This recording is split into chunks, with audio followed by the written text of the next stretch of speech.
Factories crank out over 40 billion Oreos a year using a process so fast and precise, every cookie looks and tastes exactly the same. From mixing the dark chocolate dough to stamping and sandwiching the perfect layer of cream, the Oreo production line is a non-stop operation of pure precision. In this documentary, we take you inside the Oreo factory to reveal how the world's most iconic cookie is made from start to finish. In a modern Oreo manufacturing facility, key dry ingredients are delivered in bulk, often by rail cars or food-grade trucks, and are pneumatically conveyed into large storage silos made of stainless steel or epoxy-lined carbon steel.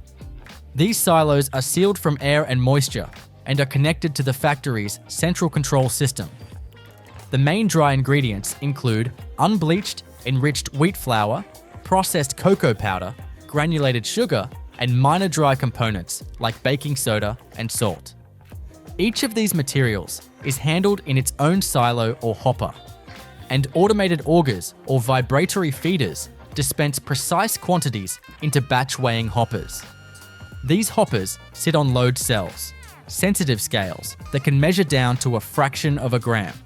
This is essential because the correct ratio of flour to cocoa to sugar directly affects not only the flavor, but also how the dough behaves under pressure during molding.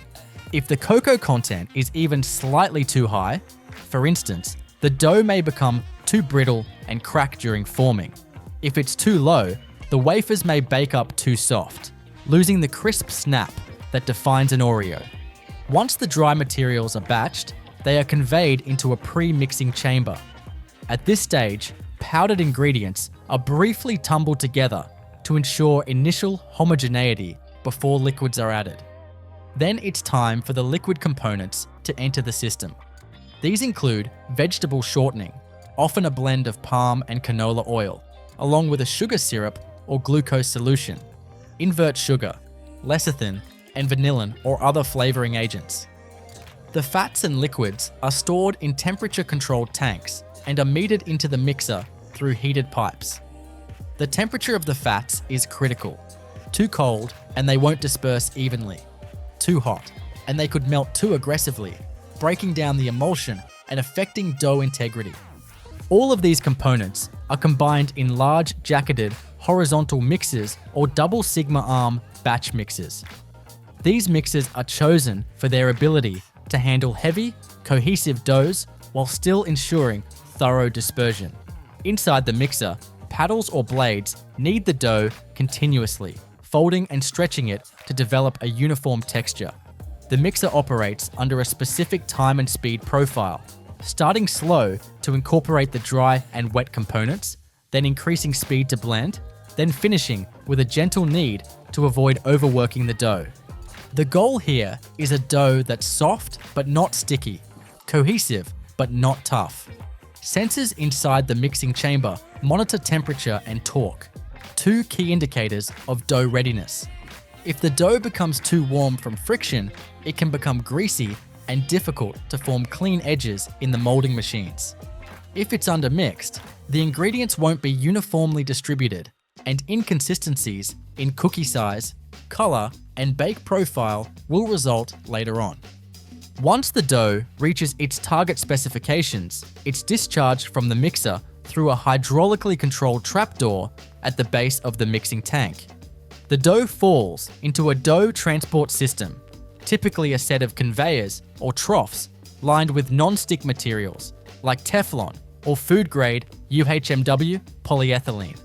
At this stage, the dough may still be slightly warm, around 30 degrees Celsius to 35 degrees Celsius, and has a dense, matte appearance with a strong cocoa aroma.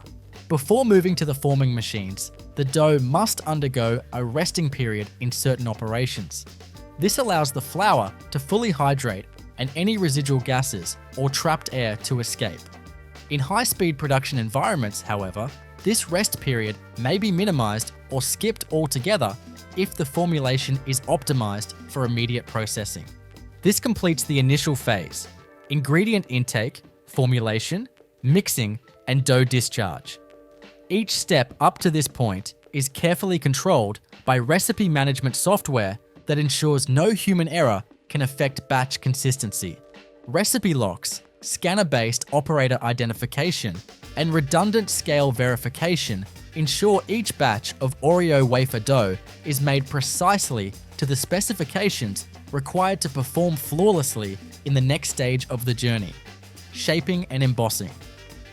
Now that the chocolate wafer dough has been prepared with absolute precision, measured, mixed, and conditioned, it moves into one of the most visually iconic and mechanically fascinating phases in the Oreo production line, forming and molding.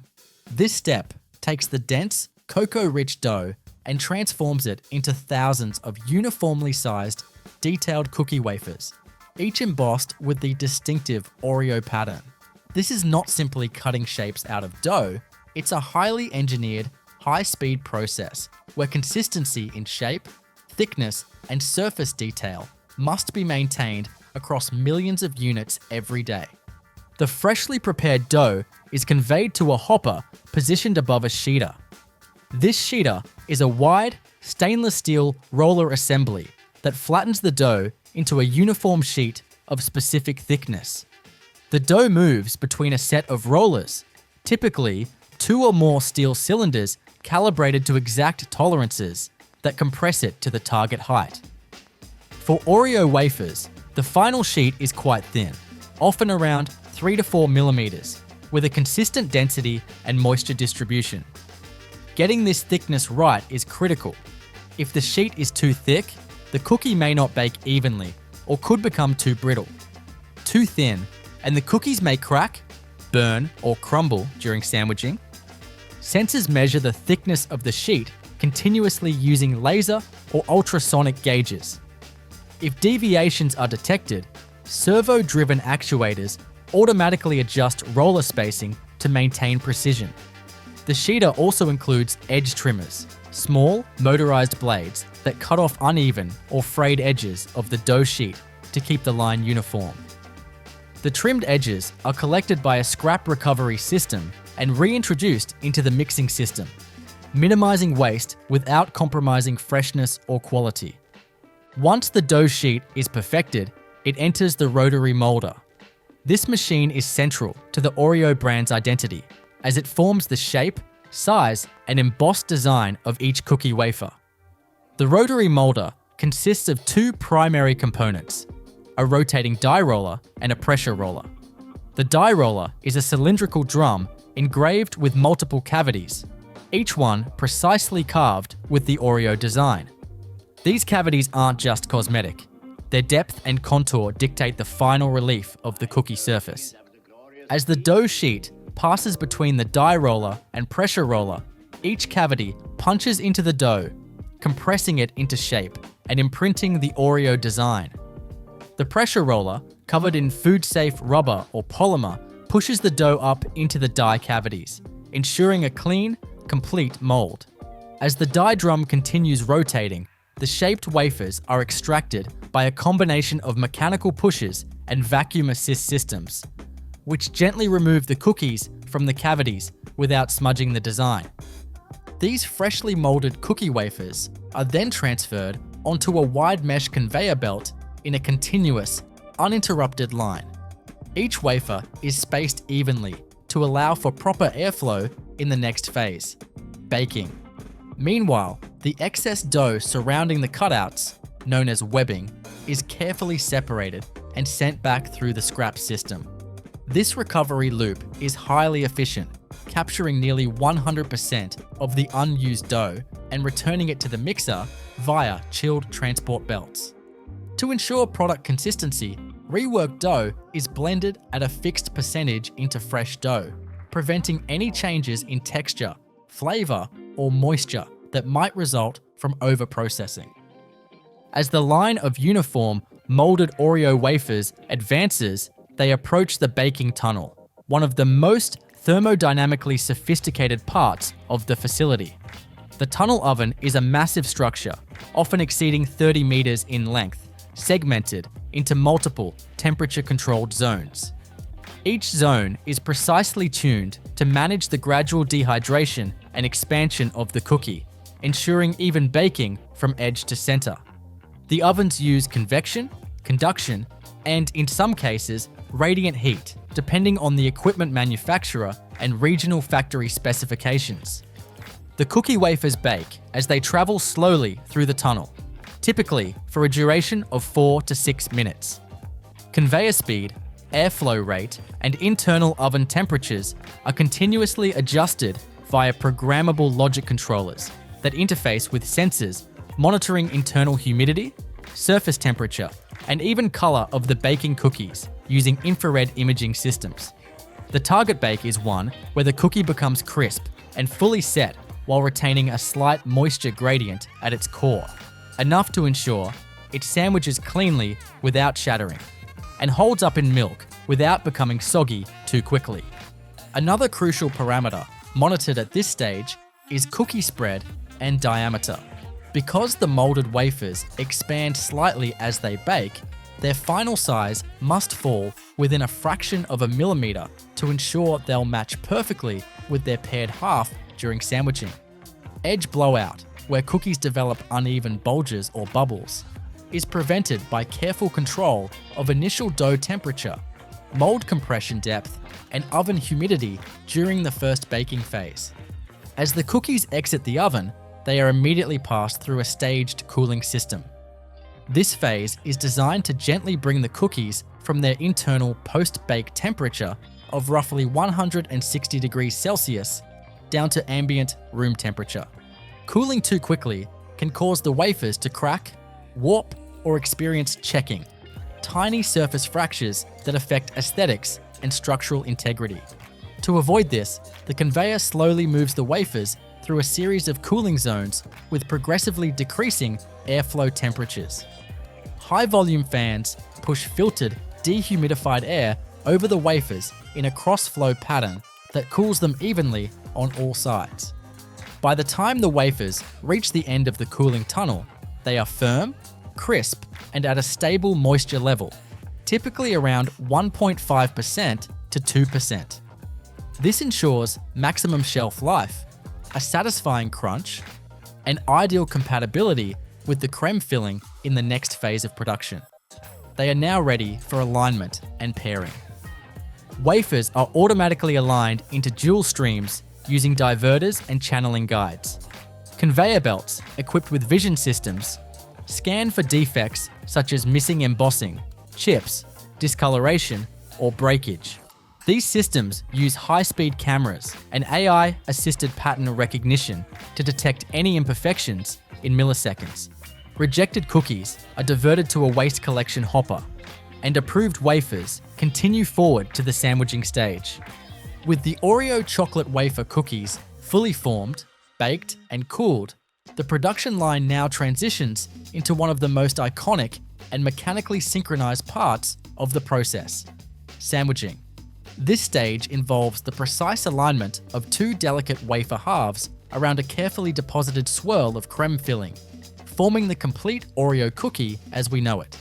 What may seem like a simple task, placing filling between two cookies, is in fact a highly controlled and technically advanced process that prioritizes speed, accuracy, hygiene, and product consistency. The cooled wafers arrive at the sandwiching station via dual-lane conveyors that separate and feed cookies into two different orientations: bottom wafers and top wafers. The bottom wafers are destined to receive the cream filling, while the top wafers are held back momentarily, synchronized to arrive just as the filling has been deposited. Vision-guided pick-and-place arms or mechanical guides ensure that each cookie is properly positioned and oriented with the embossed design facing upward, especially important for branded recognition in the final presentation. The placement needs to be exact. Even a slight misalignment could result in uneven sandwiching or a crooked creme center, which would be rejected downstream. At the heart of the sandwiching line is the creme depositor. This component is engineered to dispense a precise amount of creme onto the center of each bottom wafer. The creme filling itself has been prepared earlier in the process and is stored in stainless steel holding tanks near the sandwiching line. The base creme is a blend of vegetable shortening, powdered sugar, and natural or artificial flavorings, aerated to achieve a smooth and creamy texture. It is kept at a controlled temperature, typically between 25 degrees Celsius and 30 degrees Celsius, to maintain flow consistency without being too runny or too firm. The creme is pumped into the depositor through a jacketed delivery line, which maintains temperature and prevents any hardening or separation. Inside the depositor, a rotary valve system or piston-driven nozzles release measured quantities of filling in circular swirls directly onto each passing wafer. The target deposition amount is extremely precise, usually around 3 grams per cookie for the original Oreo. For double stuff, the system is calibrated to deliver twice that volume, and the depositor nozzle height is adjusted accordingly to accommodate the larger swirl. The deposition speed is synchronized with the conveyor, meaning each swirl is deposited while the bottom wafer is in motion. To maintain consistent swirl shapes, the nozzle spins at a high RPM as it dispenses the cream. Sensors and imaging software track swirl size, height, and position. If the deposit strays from the central zone or falls outside weight tolerances, that cookie is automatically flagged and diverted. These sensors run continuously, sampling thousands of cookies per minute with extremely tight thresholds for variance. Once the creme is in place, the top wafer is gently placed onto the swirl. This is done by an overhead transfer arm or drop chute designed to lower each top cookie into place with just enough pressure to make contact without squashing the filling. The timing here is critical. Placing the top wafer too early could create smearing or incomplete adhesion, while placing it too late could allow the creme to set and result in a loosely held sandwich. Once the two halves make contact, a calibrated compression roller or paddle gently presses them together to create a uniform sandwich with a visible, even creme edge. The newly assembled Oreo cookies are then conveyed forward to undergo another round of quality inspection. At this stage, high-speed vision systems again scan for defects. These include cracked or broken wafers, misaligned sandwiches, off-center cream, or excess filling that has oozed out past the edges.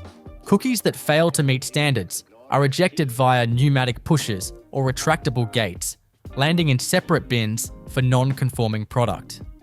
These rejected cookies are either discarded or recycled depending on factory policies and whether they passed earlier food safety checks. The good cookies move on to the next major phase, cooling and setting. Even though the creme filling is solid at room temperature, the act of depositing and sandwiching generates residual warmth, and the filling remains somewhat malleable for several minutes. To stabilize the sandwich structure and ensure long-term integrity during packaging and shipping, the cookies are passed through a controlled cooling tunnel.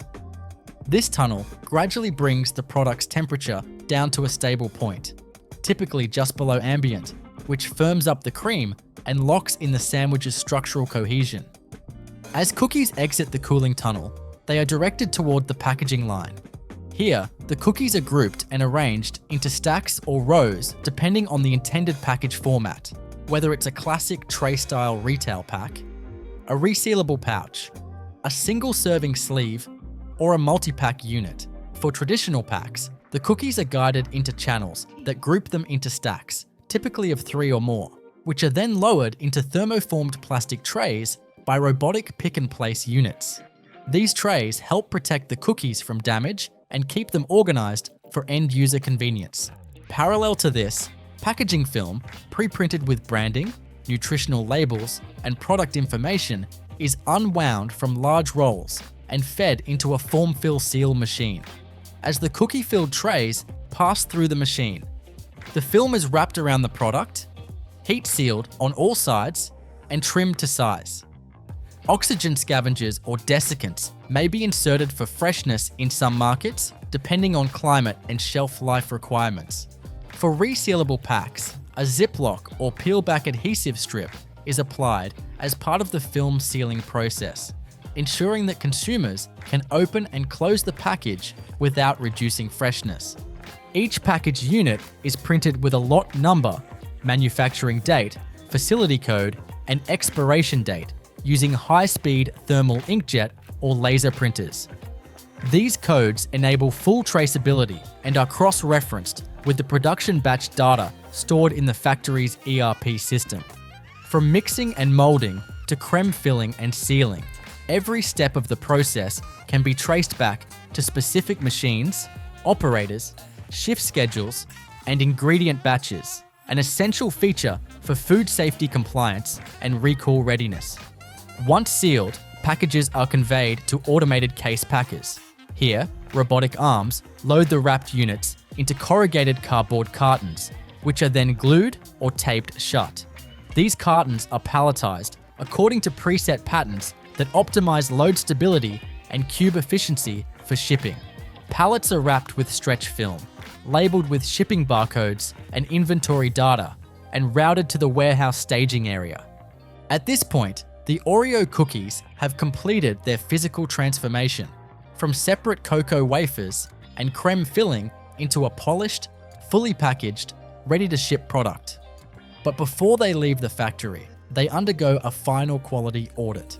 Samples from each batch are pulled from the finished goods line and tested by in-house sensory panels and laboratory staff.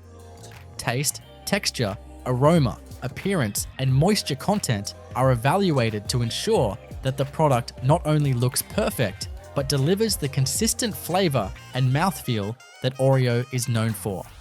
Moisture levels are especially critical. Too high, and the cookie can lose its crispness during storage. Too low, and it can become brittle or stale.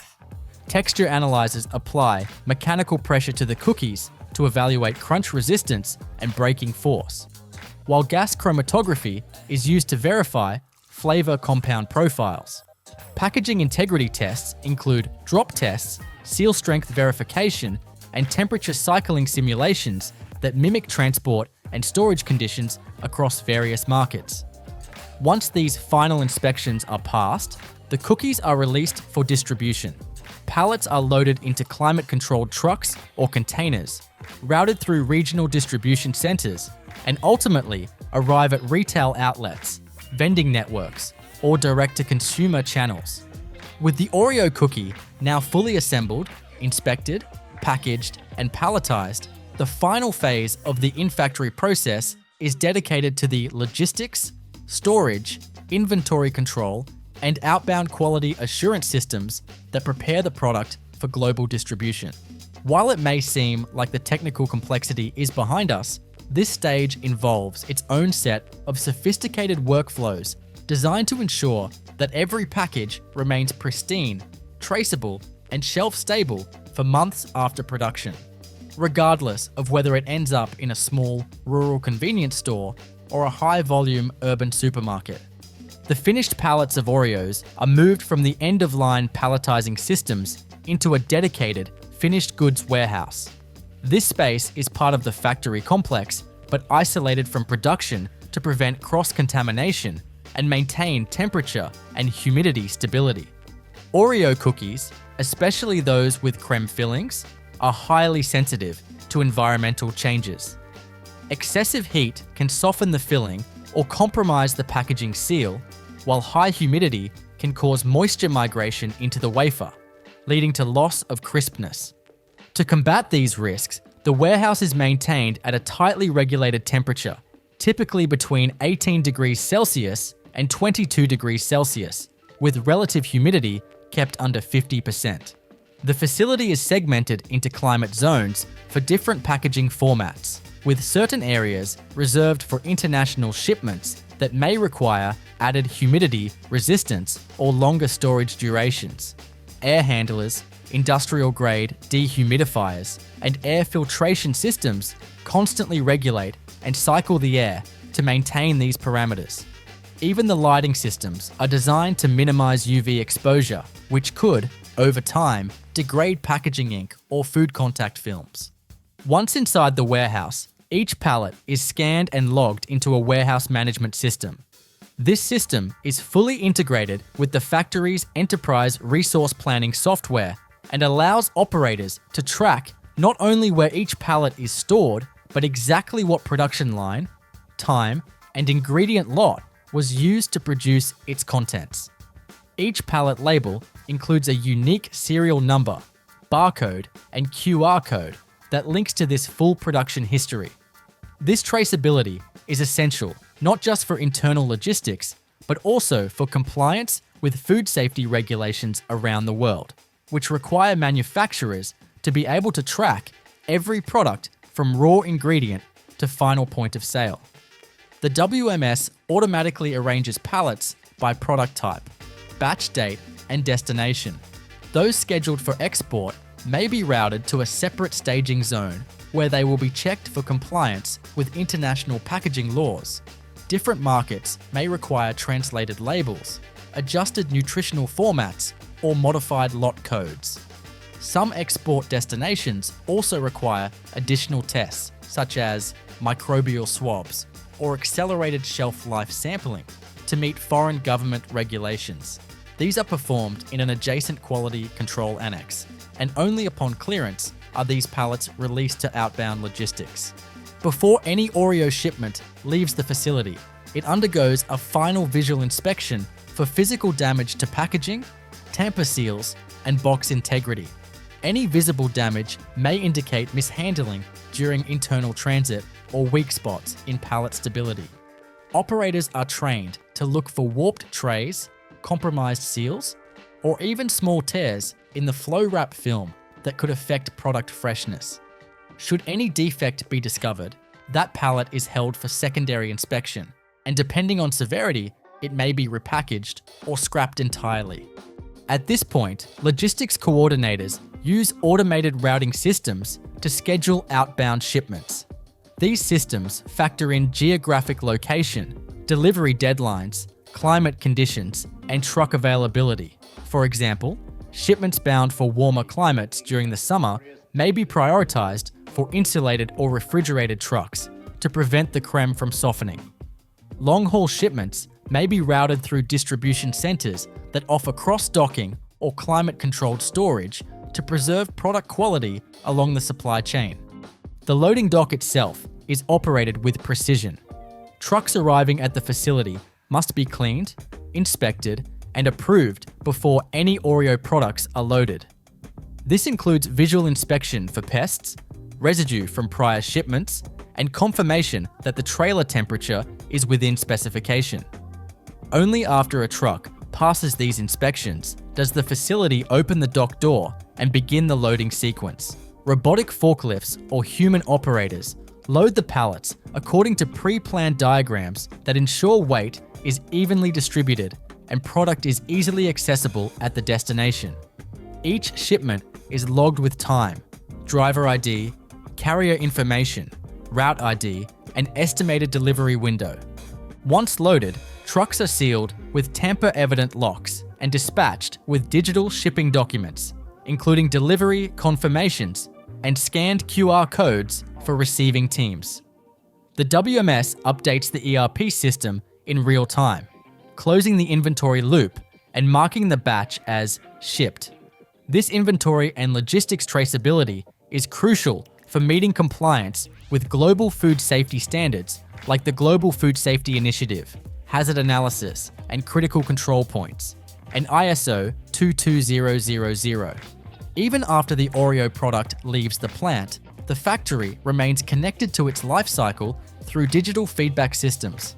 Retailers and distributors have access to portal-based interfaces where they can report damages, delayed deliveries, or unexpected inventory issues.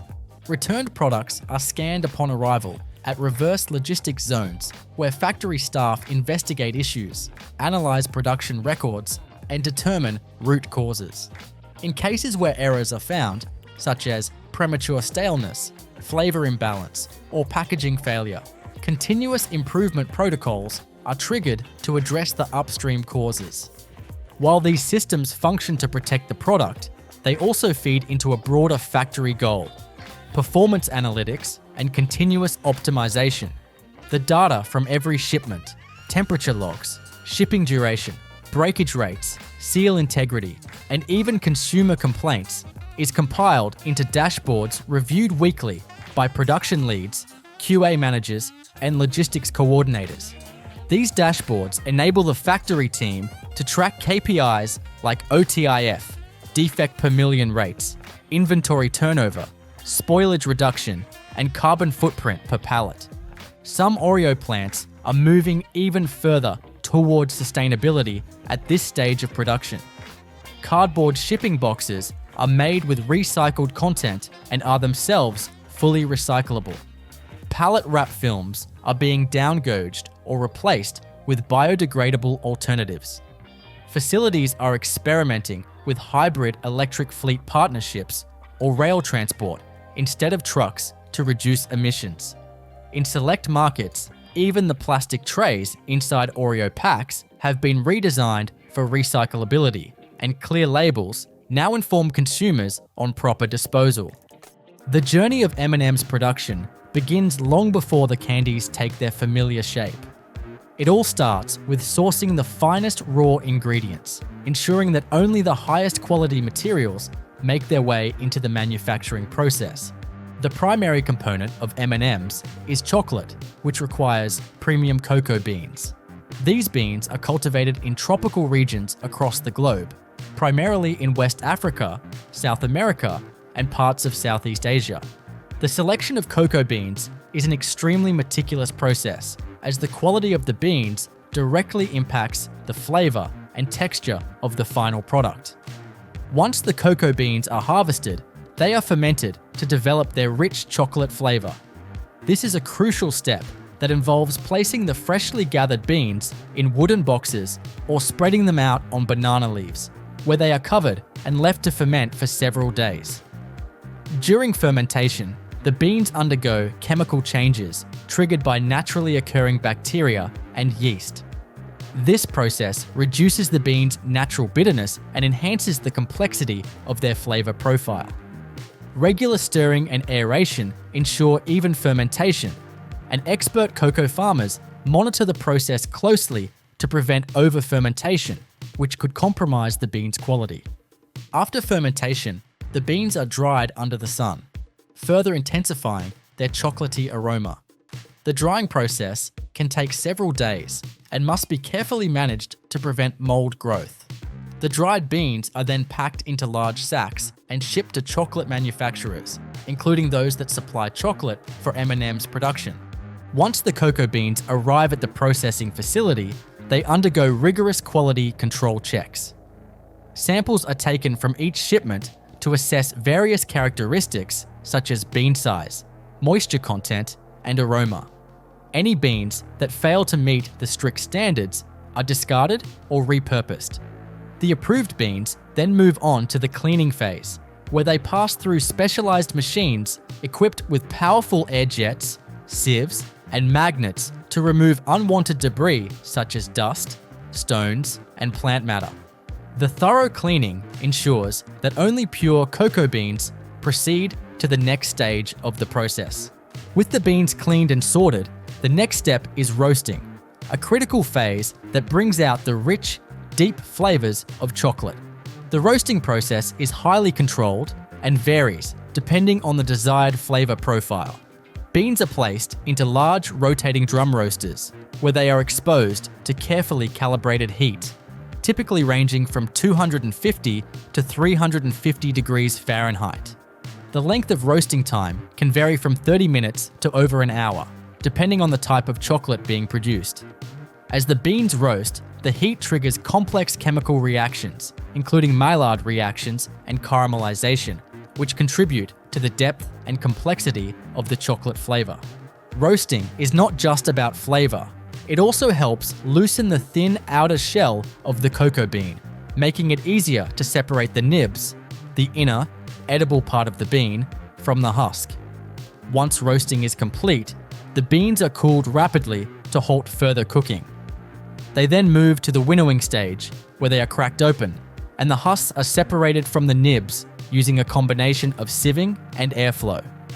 The husks, now removed, are often repurposed for agricultural use, or discarded. Now it's time to transform the roasted nibs into a smooth, rich chocolate base. The nibs are passed through heavy-duty grinding machines, where they are ground down into a thick liquid paste known as cocoa mass or cocoa liquor.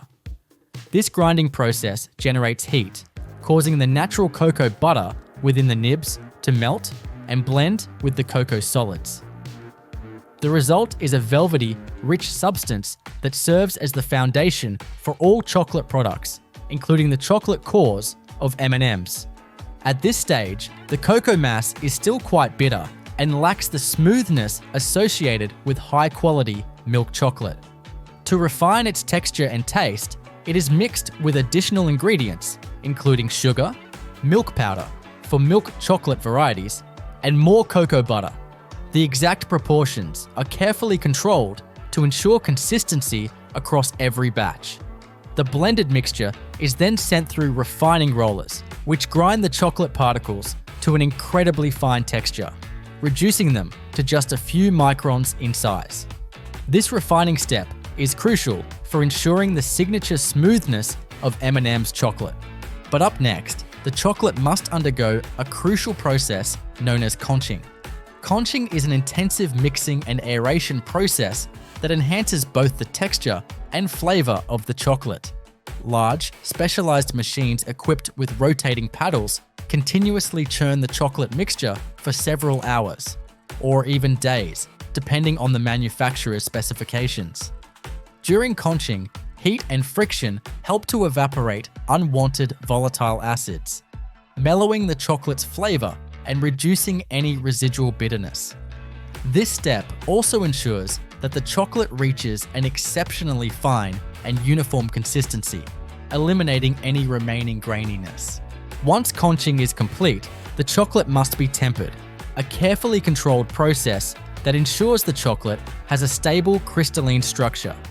Tempering involves heating the chocolate to a precise temperature, cooling it slightly, and then reheating it to another specific temperature. This controlled cooling and reheating process encourages the formation of stable cocoa butter crystals, which give M&M's chocolate centers their signature snap and glossy finish. If chocolate is not properly tempered, it can develop a dull, chalky appearance and an undesirable, crumbly texture. With the chocolate now perfectly tempered, the next step is forming the small, round chocolate cores that will become the centers of M&Ms. The tempered chocolate is dispensed into specially designed molding equipment that shapes the chocolate into tiny, uniform spheres. These chocolate pieces are rapidly cooled to solidify their structure, ensuring they maintain their perfect shape. Once solidified, the chocolate centers are ready for the next stage of production. But before the chocolate centers can move on to the next phase, they undergo another round of quality control. Sophisticated scanning and sorting machines inspect each individual piece for size, shape, and texture consistency. Any chocolate pieces that do not meet the exact specifications are removed from the production line and either reprocessed or discarded. At this point, the chocolate cores are complete, but they are still missing the signature crunchy sugar shell that makes M&Ms so iconic. To prepare for the coating process, the chocolate pieces are carefully transferred to large rotating drum machines where they will be transformed into the colorful candies known around the world. Now it's time to begin the intricate process of coating the chocolate centers with their signature sugar shell. The process starts with a sugar syrup mixture made from granulated sugar and water, which is heated to an exact temperature to achieve the correct viscosity. The sugar syrup is prepared in carefully monitored mixing tanks to ensure consistency across every batch. Once the sugar syrup is ready, the chocolate cores are placed into large rotating coating pans. These specialized pans are designed to gently tumble the chocolate centers, allowing for even application of the sugar coating. The sugar syrup is added in small increments, gradually building up the shell layer by layer. After each application, the candies are briefly dried using controlled airflow to harden the sugar coating before the next layer is applied. This step is repeated multiple times, as the sugar shell must reach the perfect thickness to provide the signature crunch that M&Ms are known for. Throughout the coating process, precise measurements are taken to ensure each M&M receives an even and consistent sugar shell. The candies are inspected at multiple stages to verify their size, shell thickness, and overall quality. Any irregularly shaped pieces are removed to maintain the brand's strict standards. Now it's time to explore one of the most intricate and carefully controlled stages of the M&M's manufacturing process, the creation of the colorful sugar shell. This step is essential as it gives M&Ms their signature crunch, vibrant appearance, and prevents the chocolate core from melting in consumers' hands. The process of coating the chocolate centers in sugar is not a simple one. It requires multiple layers of application, precise drying techniques, and exacting quality control measures to ensure that each candy turns out perfectly. The process begins with preparing the sugar syrup, which serves as the base for the outer shell. This syrup is made by dissolving high-quality granulated sugar in water and heating it to an exact temperature to achieve the desired consistency. The proportions of sugar and water must be carefully controlled to ensure that the final coating will be thick enough to provide a satisfying crunch while remaining thin enough to allow for a smooth, even color application later in the process. Large industrial mixing tanks continuously stir the solution to maintain uniformity, preventing sugar crystals from forming prematurely, which could create an undesirable, grainy texture in the shell.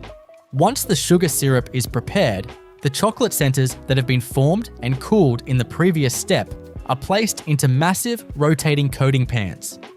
These pans, also known as dragee pans, are large, circular drums that spin at a carefully controlled speed, allowing the candies to tumble evenly as the sugar syrup is applied.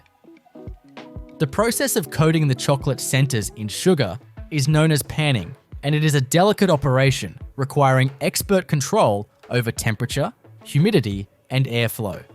The first application of sugar syrup is extremely light, providing only a thin base layer that helps the subsequent layers adhere properly. After each addition of syrup, a controlled airflow is introduced to the rotating pan to help dry the layer and prevent the candies from clumping together. The drying step is just as critical as the application itself. If the sugar syrup remains too wet for too long, it can result in an uneven coating or cause pieces to stick together, leading to misshapen M&Ms.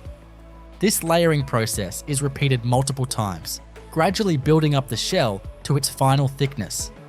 Each new layer of syrup must be carefully measured and evenly distributed across all the candies in the pan to ensure a uniform shell thickness. The factory uses automated sensors to continuously monitor the weight and diameter of the candies, ensuring that each M&M receives the same precise amount of coating. If any inconsistencies are detected, adjustments are made in real time to correct the issue. The drying process also plays a key role in determining the final texture of the shell. Factories use sophisticated drying chambers that regulate temperature and humidity with extreme precision. The drying process must strike a perfect balance. Too much heat too quickly can cause the sugar to crystallize unevenly, leading to a rough texture, while too little heat can leave the shell sticky and prone to damage. Airflow systems within the factory ensure that the drying process occurs gradually and consistently across every batch. The next challenge in the sugar coating stage is ensuring that the candies remain perfectly spherical as the layers build up. If the panning speed is too high or the syrup is applied unevenly, the candies can develop a slightly oblong or irregular shape. To prevent this, highly skilled operators oversee the process, adjusting pan rotation speeds and syrup application rates as needed. The use of vibration sensors and laser scanning technology further helps detect any irregularities in shape, allowing for real-time corrections. Throughout this process, thousands of tiny M&Ms are tumbling together in the massive coating pans, yet they must all maintain a uniform appearance and size. To achieve this, the factory employs a combination of mechanical precision and human oversight, ensuring that every step of the sugar coating process adheres to the highest quality standards. This level of detail and control ensures that every M&M that makes it into a package is identical in texture, thickness, and size. But up next, now that the sugar shells have reached the correct thickness, it's time to introduce the vibrant colors that make M&Ms so instantly recognizable. However, before any color is applied, the candies are still a plain white or light beige color, lacking the bright and varied hues that consumers expect. The process of adding color is just as intricate as the coating process itself, requiring precise dye applications, careful drying, and rigorous quality control checks. The first step in coloring M&Ms is preparing the food-safe dye solutions. Each color, red, yellow, blue, green, orange, and brown, is created using a carefully controlled blend of FDA-approved food colorants mixed with water and a small amount of sugar. The color solutions are stored in separate stainless steel tanks, each dedicated to a single hue, ensuring that no cross-contamination occurs. These solutions must be continuously stirred to maintain an even distribution of the dye particles, preventing any inconsistencies that could lead to color variations in the final product. The M&Ms are then divided into different batches, with each batch destined to receive a specific color. The candies are transferred back into the rotating coating pans where the coloring process begins. Rather than applying the dye all at once, it is carefully sprayed onto the candies in multiple ultra-thin layers, allowing the color to gradually build up. This layering technique prevents the formation of streaks or uneven patches, ensuring a flawless and uniform appearance. The rotation of the pans ensures that every candy receives an even coat of dye, but this process must be monitored closely to prevent oversaturation, which could lead to color bleeding or an overly thick coating. The amount of dye applied is measured with extreme precision, and factory technicians continuously test samples to confirm that the color matches the exact shade required by the brand's strict specifications. If even the slightest variation in hue is detected, adjustments are made immediately to correct the issue before the batch proceeds further. After each layer of color is applied, the candies undergo another round of controlled drying. The drying process at this stage is particularly important because it ensures that the color sets properly without smudging or transferring onto other candies. A carefully balanced combination of warm air and controlled humidity is used to dry the candies gently, preserving the integrity of the color while maintaining the smooth texture of the shell. Once the final layers of color have been applied and the candies have fully dried, the next step is polishing, which gives M&Ms their signature glossy sheen. The polishing process involves adding a small amount of food-grade glaze, such as confectioner's glaze or carnauba wax, to the coating pans. As the pans rotate, the candies rub against each other, naturally buffing their surfaces to create a smooth, reflective finish. This step not only enhances the visual appeal of M&Ms, but also serves a functional purpose. It prevents the candies from sticking together during packaging and transportation. Now that the M&Ms have their final color and shine, they must go through one of the most iconic steps in the entire production process, the printing of the signature M on each piece. But before the candies can be stamped, they must be carefully arranged so that each one is properly oriented for printing. High-speed conveyor belts and automated sorting systems position the candies with their flattest surface facing upward, ensuring a consistent print placement. The printing process itself uses an advanced offset printing technique, which allows for rapid and precise application of the white M logo. A specially formulated food-grade white ink, made primarily from titanium dioxide, is applied to a flexible printing pad, which then transfers the design onto each individual candy. The pressure of the printing pad is carefully calibrated to ensure that the ink adheres without smudging or distorting the logo. But this process is not without its challenges. Each M&M must receive a perfectly centered M that is clear and consistent in size. High-speed cameras monitor the printing process in real time, scanning each candy to detect any misaligned or incomplete prints. If a candy does not meet the strict printing standards, it is automatically removed from the production line. This ensures that every M&M that reaches consumers is perfectly branded with the recognizable M logo. With the printing process complete, the M&Ms now have their final appearance, but they must still undergo rigorous quality control inspections to ensure they meet every specification before packaging. This final inspection phase uses advanced laser scanners, weight sensors, and visual inspection technology to detect any defects, such as size inconsistencies, color variations, or improper printing. Any candies that do not meet the standards are removed and either reprocessed or discarded. Now that the M&Ms have their final color, shine, and the iconic M printed on each piece, it's time to move into the packaging stage. Packaging is one of the most important steps in the entire process because it ensures the candies remain fresh, protected, and properly portioned for consumers. The packaging process must be extremely precise, as millions of M&Ms are produced daily, and each bag must contain the exact amount of product while maintaining the highest quality standards. The first step in the packaging process is sorting and portioning.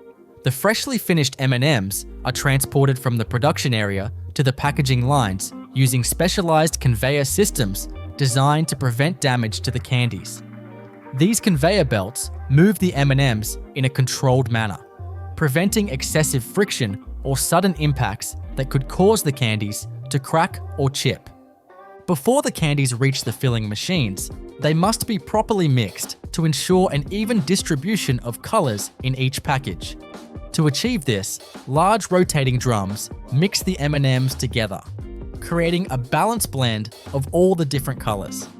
This step is crucial because consumers expect a diverse mix of colors in every bag, and any imbalances could lead to dissatisfaction. Sensors continuously monitor the mixture to ensure that no single color is overrepresented or missing from a batch. Once the M&Ms are thoroughly mixed, they move on to high-speed weighing machines that measure out exact portions. These machines use advanced load cell technology to ensure that each package receives the correct weight of product, whether it's a small single-serving bag or a large bulk container. If the weight of a portion does not fall within the acceptable range, the machine automatically adjusts the portion size or rejects the package, ensuring that every bag contains the precise amount of candy. After portioning, the M&Ms are funneled into packaging machines that fill them into different types of containers. The most common packaging formats include small plastic pouches, resealable bags, large family-size packs, and rigid plastic tubes. Each packaging type requires a different filling technique. For flexible bags, the M&Ms are dropped into pre-formed pouches, which are then sealed using heat and pressure to create an airtight closure. For rigid containers, such as tubes or bulk dispensers, the candies are carefully dispensed in controlled amounts to prevent breakage. One of the most critical aspects of the packaging process is sealing. The packaging must create an airtight barrier that protects the M&Ms from moisture, air, and temperature fluctuations, all of which could compromise their texture and flavor. Heat sealing technology is used for pouches and bags, ensuring a strong, tamper-proof closure. For resealable bags, a zipper-style closure is incorporated into the design, allowing consumers to open and close the package without compromising freshness. Each package is then labeled with important product information, including the expiration date, batch number, and barcode. These labels are applied with high-speed printing systems that ensure clear, legible text. The batch number is particularly important because it allows for traceability in case of any quality control issues. If a problem is detected in a particular batch of M&Ms, manufacturers can quickly identify and recall affected products using this tracking system. Before the packaged M&Ms are sent out for distribution, they must pass through a final quality control checkpoint. This stage involves multiple inspection systems designed to detect any defects or contaminants. X-ray machines scan the sealed packages for any foreign objects, such as metal fragments or plastic particles, ensuring the highest level of food safety. Optical scanners verify that each package contains the correct mix of colors and that there are no visual defects in the candies. Weight checking systems also perform one last verification to ensure that every package falls within the acceptable weight range. If any package is found to be underfilled or overfilled, it is automatically rejected and sent back for reprocessing. This level of precision is essential for maintaining consistency across all M&M's products. Once the M&Ms pass the final quality control checks, they are grouped together and packed into larger cartons for distribution. The individual packages are stacked inside shipping boxes in a way that maximizes space efficiency and prevents movement during transportation. These cartons are then sealed and labeled with shipping information, including the destination, lot number, and handling instructions.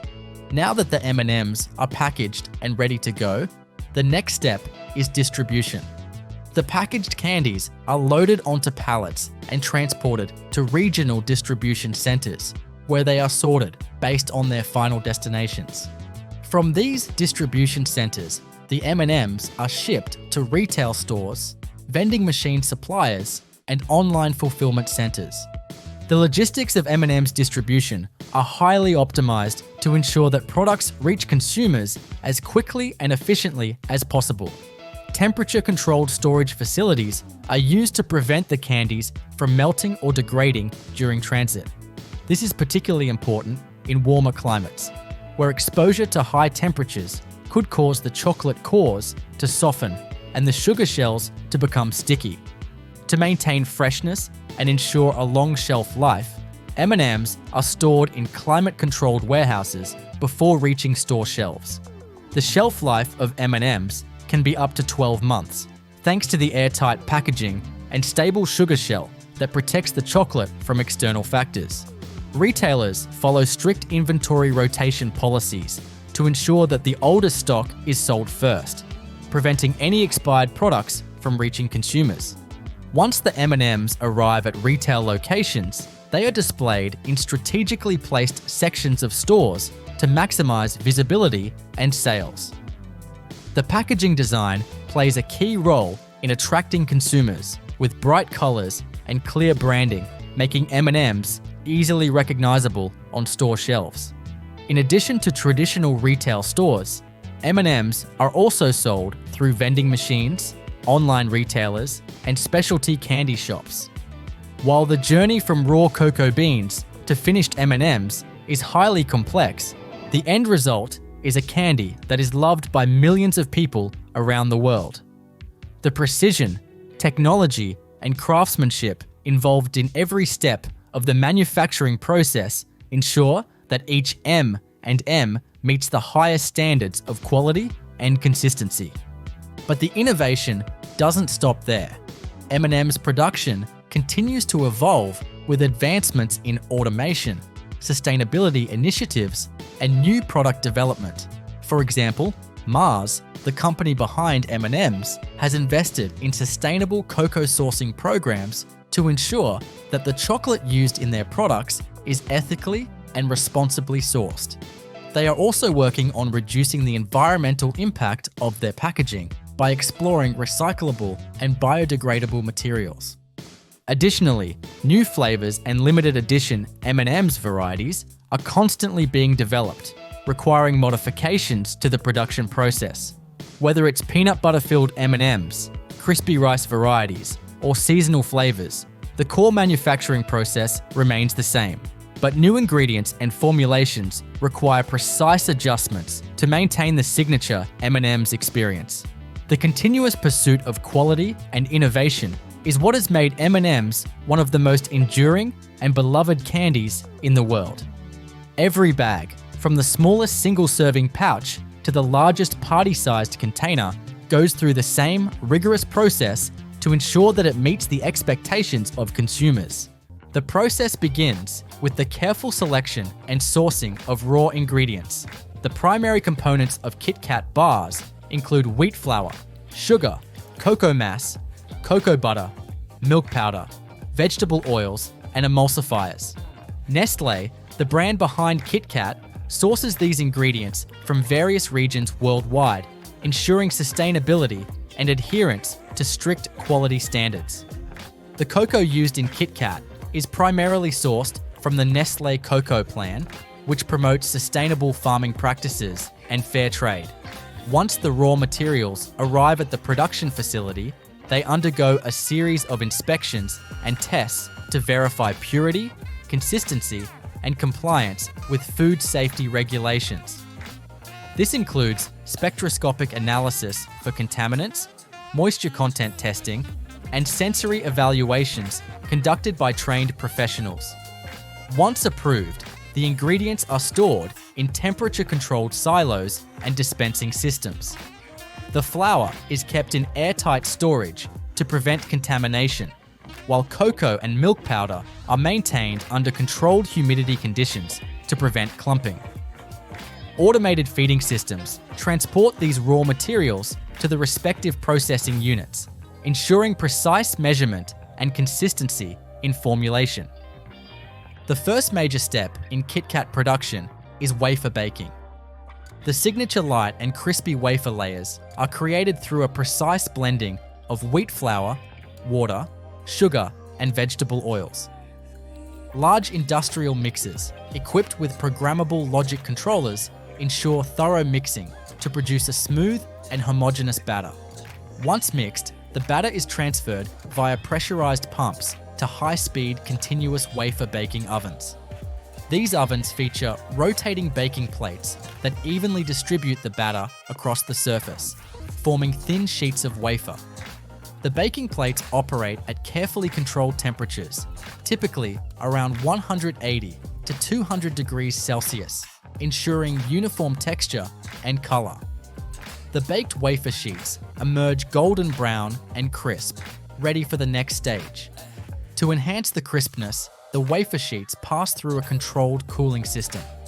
Conveyor belts transport the freshly baked wafers through a cooling tunnel, where calibrated fans gradually reduce the temperature to prevent thermal shock. The cooled wafers are then directed to the trimming and cutting station. Automated guillotine cutters trim the edges of the wafers to achieve uniform dimensions, ensuring consistency across all Kit Kat bars. Once trimmed, the wafers are transported to the layering station. Here, a fine layer of chocolate cream filling made from a precise blend of cocoa, sugar, and milk powder is evenly spread onto the wafers. Automated depositor machines ensure the filling is applied uniformly, maintaining the right thickness for optimal texture. The layering process continues with additional wafer sheets stacked on top, creating a multi-layered wafer slab. These slabs are then pressed under controlled pressure to bond the layers together without crushing the delicate structure.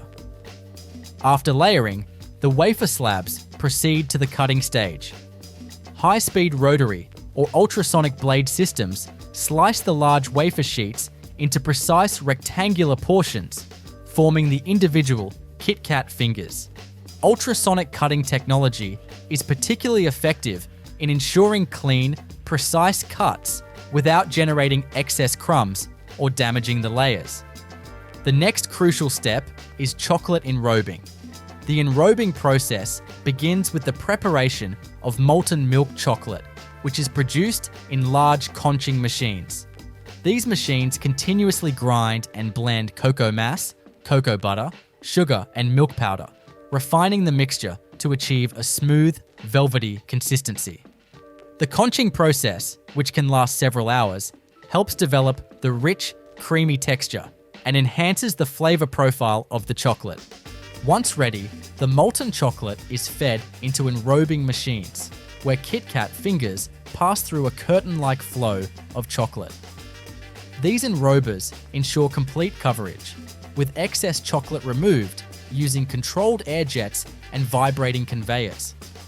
To achieve the signature glossy finish, the enrobed bars pass through a tempering unit, which carefully regulates the chocolate's crystallization process.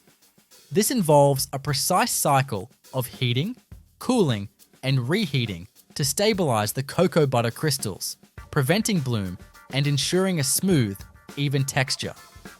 Following enrobing, the chocolate-covered Kit Kat bars enter a cooling tunnel.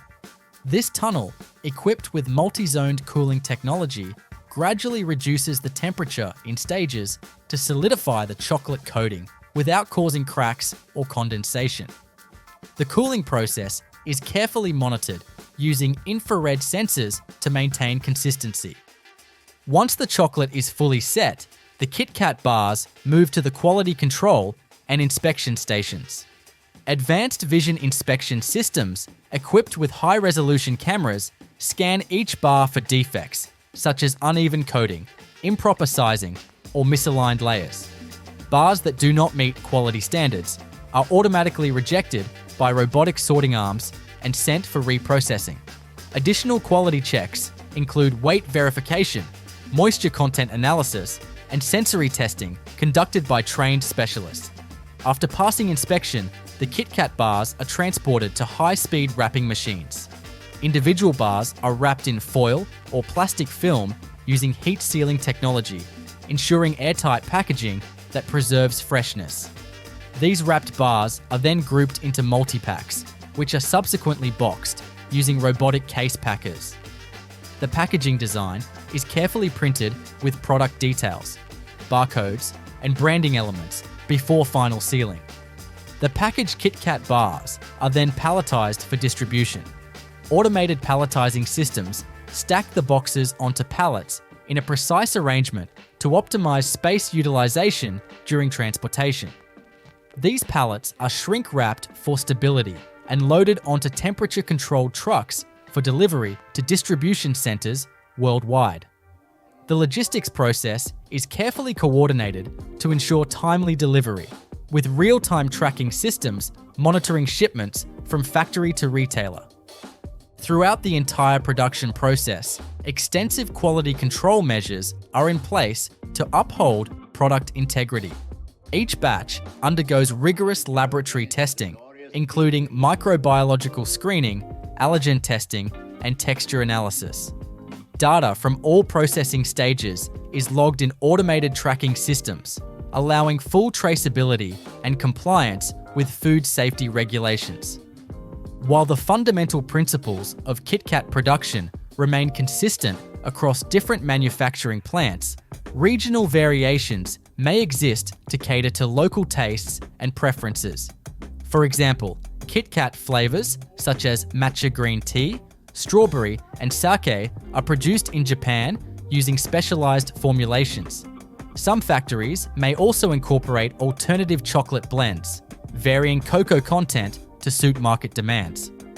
Nestlé continues to innovate and optimize Kit Kat production through advancements in automation, sustainability initiatives, and ingredient sourcing.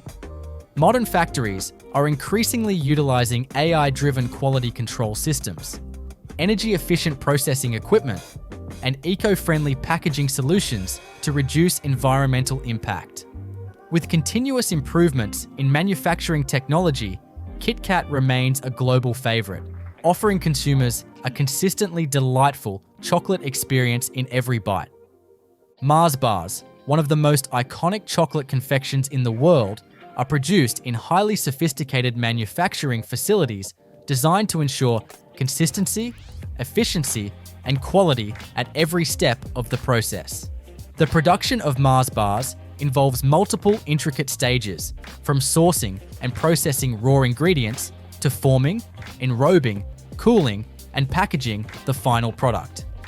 Each step is meticulously controlled using advanced automation technology and stringent quality control measures to ensure the signature caramel, nougat, and chocolate combination is perfectly replicated in every bar. The process begins with the careful selection of raw ingredients.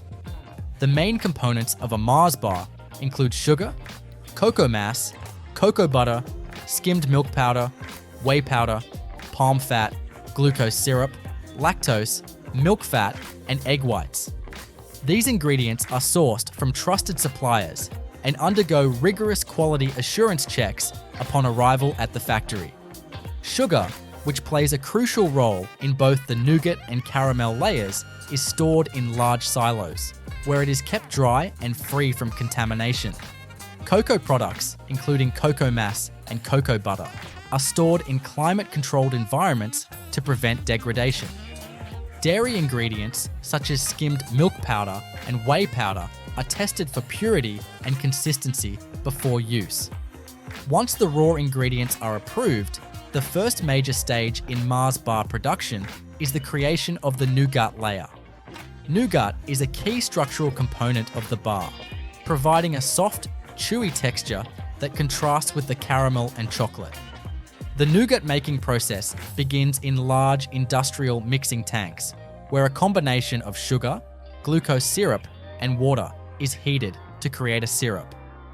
This syrup is then aerated using a whipping system, which incorporates fine air bubbles to achieve the desired light and fluffy texture. During this stage, egg whites or hydrolyzed soy protein are added as stabilizers to maintain the nougat's consistency. Once the nougat mixture reaches the proper texture, it is transferred onto a continuous conveyor belt, where it is spread into an even layer. This belt passes through a cooling tunnel to allow the nougat to set before it reaches the next stage of the process. The cooled nougat layer is then precisely cut into rectangular strips using high-speed guillotine cutters. These strips will form the base of each Mars bar. The next step in the process is the caramel layer. The caramel used in Mars bars is created through a controlled cooking process that involves heating sugar, glucose syrup, and milk ingredients to high temperatures. This process requires careful monitoring to achieve the perfect balance of sweetness and viscosity. Industrial batch cookers equipped with automated temperature controls ensure that the caramel reaches the ideal consistency before it is deposited onto the nougat base.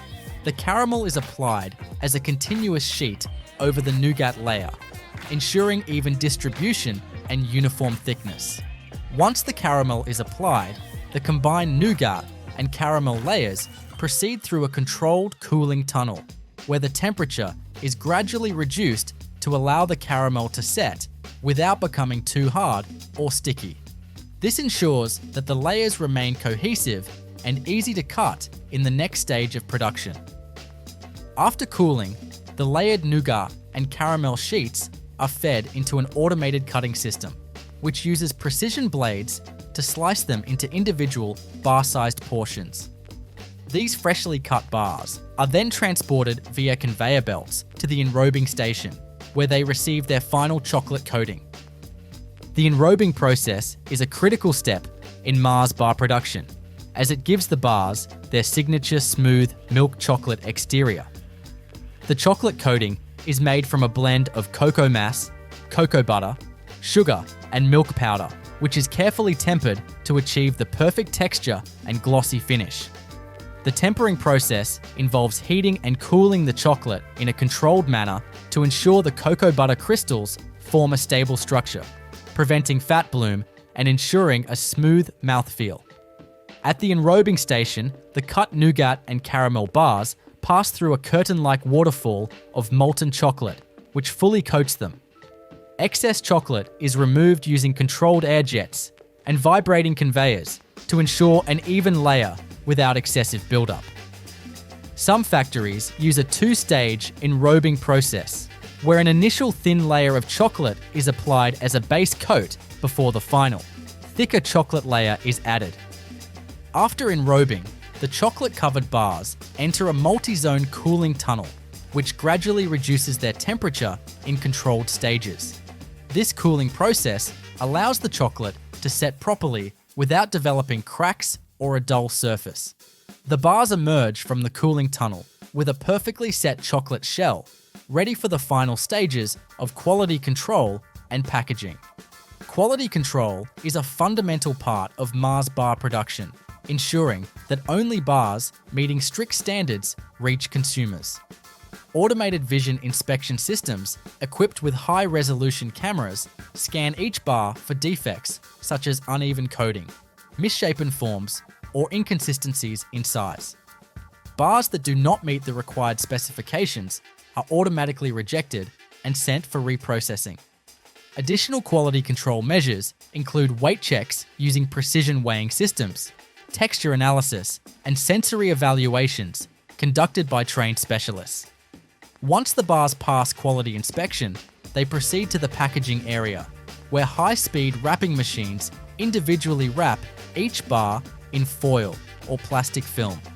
These machines use heat sealing technology to create airtight packaging that preserves freshness and prevents contamination. The wrapped bars are then grouped into multi-packs and placed into branded cartons, which are sealed and labeled using automated case packing systems. The final step in the process is palletization and distribution. Automated palletizing systems stack the packaged bars onto pallets in a precise arrangement to optimize space utilization during transportation. The pallets are shrink-wrapped for stability and loaded onto temperature-controlled trucks for distribution to retail stores and supermarkets worldwide. The entire logistics process is carefully coordinated to ensure timely delivery while maintaining the product's freshness and quality.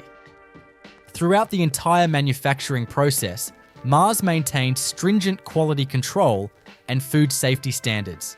Each production batch undergoes extensive laboratory testing, including microbial analysis, allergen testing, and moisture content verification. The company also invests in sustainable sourcing initiatives, ensuring that key ingredients such as cocoa and palm oil are responsibly sourced to minimize environmental impact.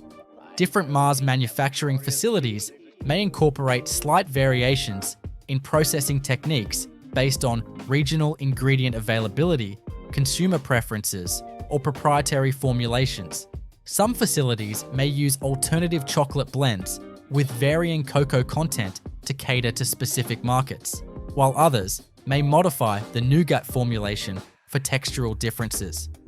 Additionally, Mars continuously invests in research and development to improve efficiency, reduce energy consumption, and enhance sustainability in its production processes. With advancements in automation, AI-driven quality control systems, and eco-friendly packaging innovations, the production of Mars bars continues to evolve while maintaining the signature taste and texture that consumers have loved for generations. Twix, one of the world's most beloved chocolate bars, is manufactured using a highly sophisticated and automated process that ensures each bar maintains its signature combination of crunchy biscuit, smooth caramel, and creamy milk chocolate coating. The production of Twix bars occurs in state-of-the-art factories that utilize precision engineering, cutting-edge food processing technology, and rigorous quality control protocols. From the sourcing of raw ingredients to packaging and distribution, every step is carefully orchestrated to guarantee consistency, efficiency, and superior taste. The process begins with the selection and procurement of high-quality raw materials. The key ingredients in Twix bars include wheat flour, sugar, palm oil, cocoa butter, skimmed milk powder, cocoa mass, lactose, whey powder, salt, and emulsifiers. These ingredients are sourced from carefully vetted suppliers who must meet strict food safety and sustainability requirements. For instance, the cocoa used in Twix bars is sourced through Mars' Cocoa for Generations initiative, ensuring ethical sourcing and environmental responsibility. Similarly, the palm oil used in the biscuits and caramel is certified sustainable to reduce environmental impact. Upon arrival at the manufacturing facility, The raw ingredients undergo thorough quality checks before entering the production process. These checks include spectroscopic analysis to detect contaminants, moisture content analysis to ensure freshness, and sensory evaluations to verify taste and aroma. Ingredients that meet the necessary standards are then stored in temperature-controlled silos and storage units to maintain their quality. The first step in the actual production process is the creation of the biscuit base. Twix bars are distinguished by their crunchy, shortbread-like biscuit layer, which requires precise preparation and baking. The process begins in large industrial mixers, where wheat flour, sugar, palm oil, and leavening agents are combined to form a dough. The mixing process is carefully timed to ensure the dough reaches the ideal consistency, firm enough to hold its shape during baking, yet tender enough to create the signature crisp texture. Once the dough is fully mixed, it is transferred to an automated sheeting system. This system rolls the dough into a uniform sheet of the exact thickness required for Twix bars. The sheeted dough then moves to a rotary cutting machine, which stamps out individual biscuit fingers. Each biscuit is precisely cut to ensure uniform size and shape, allowing for seamless assembly in later stages.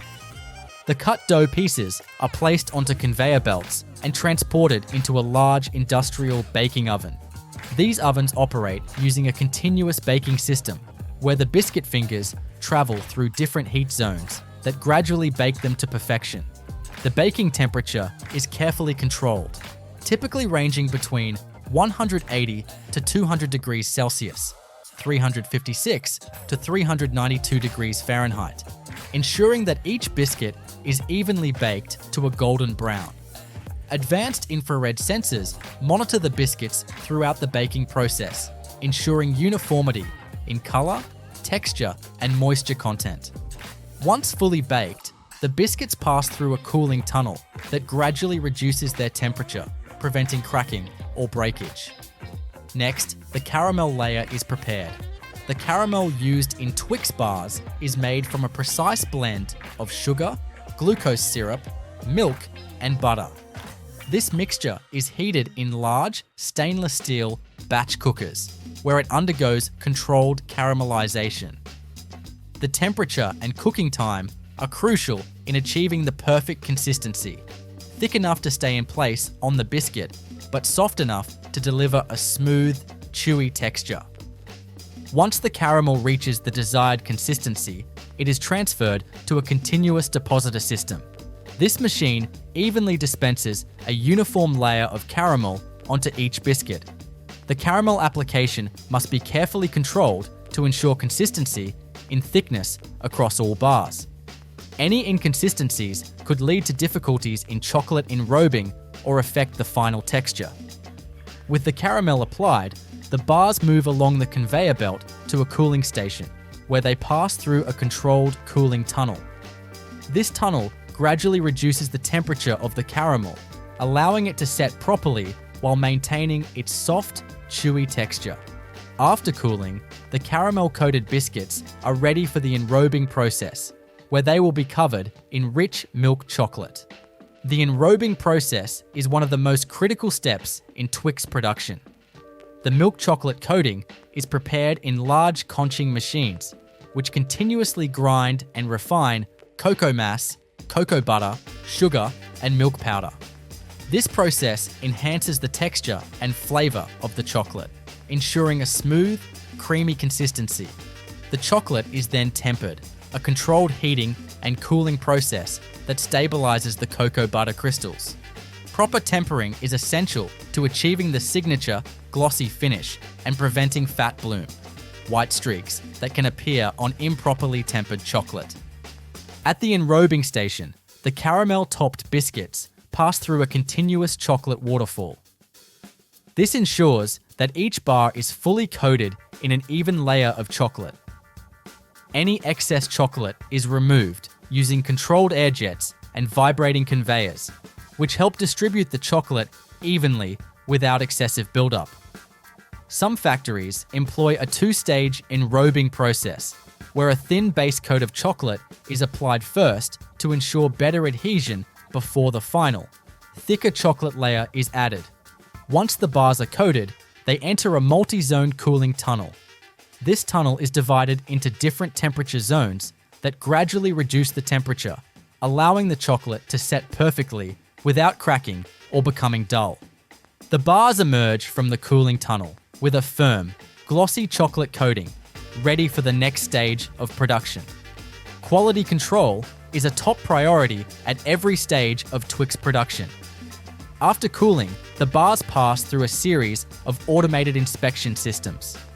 High-speed vision cameras scan each bar for inconsistencies in chocolate coating, caramel distribution, and overall shape. Any bars that do not meet specifications are automatically rejected and sent for reprocessing. In addition to visual inspections, quality control teams conduct random weight checks, moisture analysis, and sensory evaluations to ensure that each batch meets Mars's stringent quality standards. Once the bars have passed inspection, they move to the packaging stage. Twix bars are individually wrapped using high-speed horizontal flow wrapping machines. These machines use heat sealing technology to create airtight packaging that preserves freshness and prevents contamination. The wrapped bars are then grouped into multi-packs, which are sealed in branded cartons using automated case packing systems. After packaging, the final step in the process is palletization and distribution.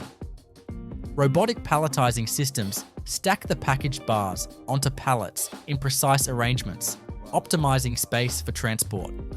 The pallets are then shrink-wrapped for stability and loaded onto temperature-controlled trucks for distribution to retailers worldwide. Mars utilizes an advanced logistics network to ensure efficient delivery while maintaining product freshness. Throughout the entire production process, Mars adheres to strict food safety and sustainability standards.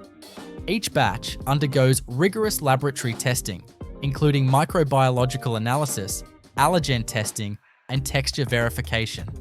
The company also invests in eco-friendly initiatives, such as reducing energy consumption in manufacturing and using recyclable packaging materials.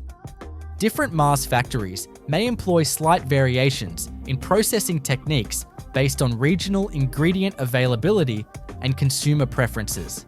For example, some regions may use alternative chocolate formulations with varying cocoa content, while others may adjust the caramel consistency based on market preferences. Additionally, limited edition Twix flavors, such as Twix white chocolate and Twix peanut butter, require modifications in ingredient formulation and processing techniques. As consumer demand for innovative flavors and healthier options grows, Mars continues to invest in research and development to improve Twix production. Recent advancements in AI-driven quality control, robotic automation, and sustainable ingredient sourcing are shaping the future of Twix manufacturing. Despite these innovations, the core principles of precision, consistency, and quality remain unchanged, ensuring that every Twix bar delivers the signature, crunchy, chewy, and chocolatey experience that consumers love. The making of a Hershey's chocolate bar is a complex, highly automated process that combines tradition with cutting-edge technology. From sourcing high-quality cocoa beans to wrapping the final product, every step is optimized for efficiency, consistency, and taste. The journey of a Hershey's bar begins with the careful selection of raw ingredients sourced from around the world. Cocoa, sugar, milk, and other ingredients are carefully tested to ensure they meet the company's high standards before they are transformed into the iconic chocolate bars that have been loved for generations. At the heart of every Hershey's chocolate bar is cocoa. The company sources its cocoa beans primarily from Ghana, Côte d'Ivoire, and Ecuador, regions known for producing high-quality beans with robust flavor profiles. Cocoa farmers in these areas harvest the ripe pods, extract the cocoa beans, and allow them to ferment for several days to develop their characteristic chocolatey taste. Once dried, the beans are shipped to Hershey's production facilities, where they undergo rigorous quality checks. Each shipment is tested for moisture content, flavor consistency, and the absence of contaminants. Only the highest quality beans make it through this stringent selection process. Once approved, the cocoa beans are sent to the roasting stage. Large industrial roasters expose the beans to carefully controlled heat, typically between 120 to 150 degrees Celsius, 248 to 302 degrees Fahrenheit, depending on the desired flavor profile. The roasting process is essential for developing the deep, complex flavors of chocolate. Different roasting profiles are used depending on whether the beans will be used for milk chocolate, dark chocolate, or other specialty products. After roasting, the cocoa beans enter the winnowing process. Specialized machinery cracks the roasted beans and removes the outer husks, leaving behind the valuable cocoa nibs. These nibs contain both the cocoa solids and cocoa butter needed for chocolate production. The nibs are then ground into a thick, dark paste known as chocolate liquor, which contains no alcohol despite its name. This chocolate liquor is the base for all Hershey's chocolate products. For Hershey's classic milk chocolate bars, chocolate liquor is combined with sugar, milk, and cocoa butter. The milk used in Hershey's chocolate is a key ingredient that gives it its distinctive taste. Unlike many European chocolates that use powdered or condensed milk, Hershey's uses fresh milk sourced from dairy farms in Pennsylvania and surrounding states. The milk is pasteurized and condensed before being blended with sugar to create a sweet, creamy base. The next stage in the process is refining. The chocolate mixture is run through a series of steel rollers that grind the particles to an ultra-fine consistency. This refining process is crucial for creating a smooth, melt-in-your-mouth texture. The finer the particles, the smoother the final chocolate will be. Once refined, the chocolate undergoes conching, a critical process that enhances flavor and texture. Conching machines, which resemble large industrial mixers, continuously stir the chocolate at controlled temperatures for several hours. This process aerates the chocolate, allowing unwanted acidic compounds to evaporate while enhancing its creamy mouthfeel. Hershey's uses a proprietary conching method that contributes to its signature flavor, which has a slightly tangy undertone due to controlled acidity in the milk. After conching, the chocolate moves to the tempering stage. Tempering is the process of heating and cooling chocolate in a precise manner to stabilize the cocoa butter crystals. Proper tempering ensures that Hershey's bars have a glossy finish, a firm snap, and a long shelf life. If the chocolate were not tempered correctly, it could develop fat bloom, a whitish streaking effect caused by unstable cocoa butter. Now, the tempered chocolate is ready for molding. Automated machines pour precise amounts of liquid chocolate into bar-shaped molds, which are then vibrated to remove air bubbles and ensure even distribution. The molds travel along a conveyor system into a cooling tunnel, where the chocolate solidifies into its final shape. Once cooled, the bars are ejected from their molds and transported via conveyor belts to the packaging area. Here, high-speed wrapping machines encase each bar in foil and branded paper sleeves, protecting the chocolate from moisture and light while ensuring a fresh, appealing presentation. Throughout the entire process, strict quality control measures are in place. High-resolution vision inspection systems scan each bar for defects, such as air bubbles, improper molding, or size inconsistencies. Bars that do not meet specifications are automatically rejected and sent for reprocessing. Additionally, random sensory evaluations are conducted by trained taste testers to ensure that the flavor, texture, and overall quality remain consistent. Once packaged, the final step is palletization and distribution. Automated robotic arms stack the packaged bars onto pallets, which are then shrink-wrapped for stability. These pallets are loaded onto temperature-controlled trucks and shipped to retailers worldwide. Hershey's operates an advanced logistics network that ensures timely delivery while maintaining product freshness. The entire manufacturing process is designed for efficiency, consistency, and sustainability. Hershey's continues to invest in eco-friendly initiatives, such as reducing water and energy consumption in production, using ethically sourced cocoa, and optimizing packaging materials to minimize waste. Different Hershey's factories may employ slight variations in processing techniques based on regional preferences and ingredient availability. Additionally, specialty products like Hershey's cookies and cream bars or Hershey's dark chocolate require modifications in ingredient formulation and processing times. As the chocolate industry continues to evolve, Hershey's remains at the forefront of innovation, combining tradition with advanced manufacturing techniques to produce its iconic chocolate bars. Through precision engineering, strict quality control, and a commitment to excellence, Hershey's ensures that every bar delivers the same beloved taste that generations have enjoyed. The making of Toblerone, the iconic triangular chocolate bar, is a masterclass in precision engineering, premium ingredient selection, and automated manufacturing processes. Unlike conventional chocolate bars, Toblerone stands out for its distinctive shape, rich Swiss milk chocolate, and the inclusion of honey and almond nougat. Every step, from sourcing the finest ingredients to molding the signature peaks, is meticulously controlled to ensure quality, consistency, and adherence to the Swiss chocolate making tradition. The process begins with sourcing high-quality ingredients.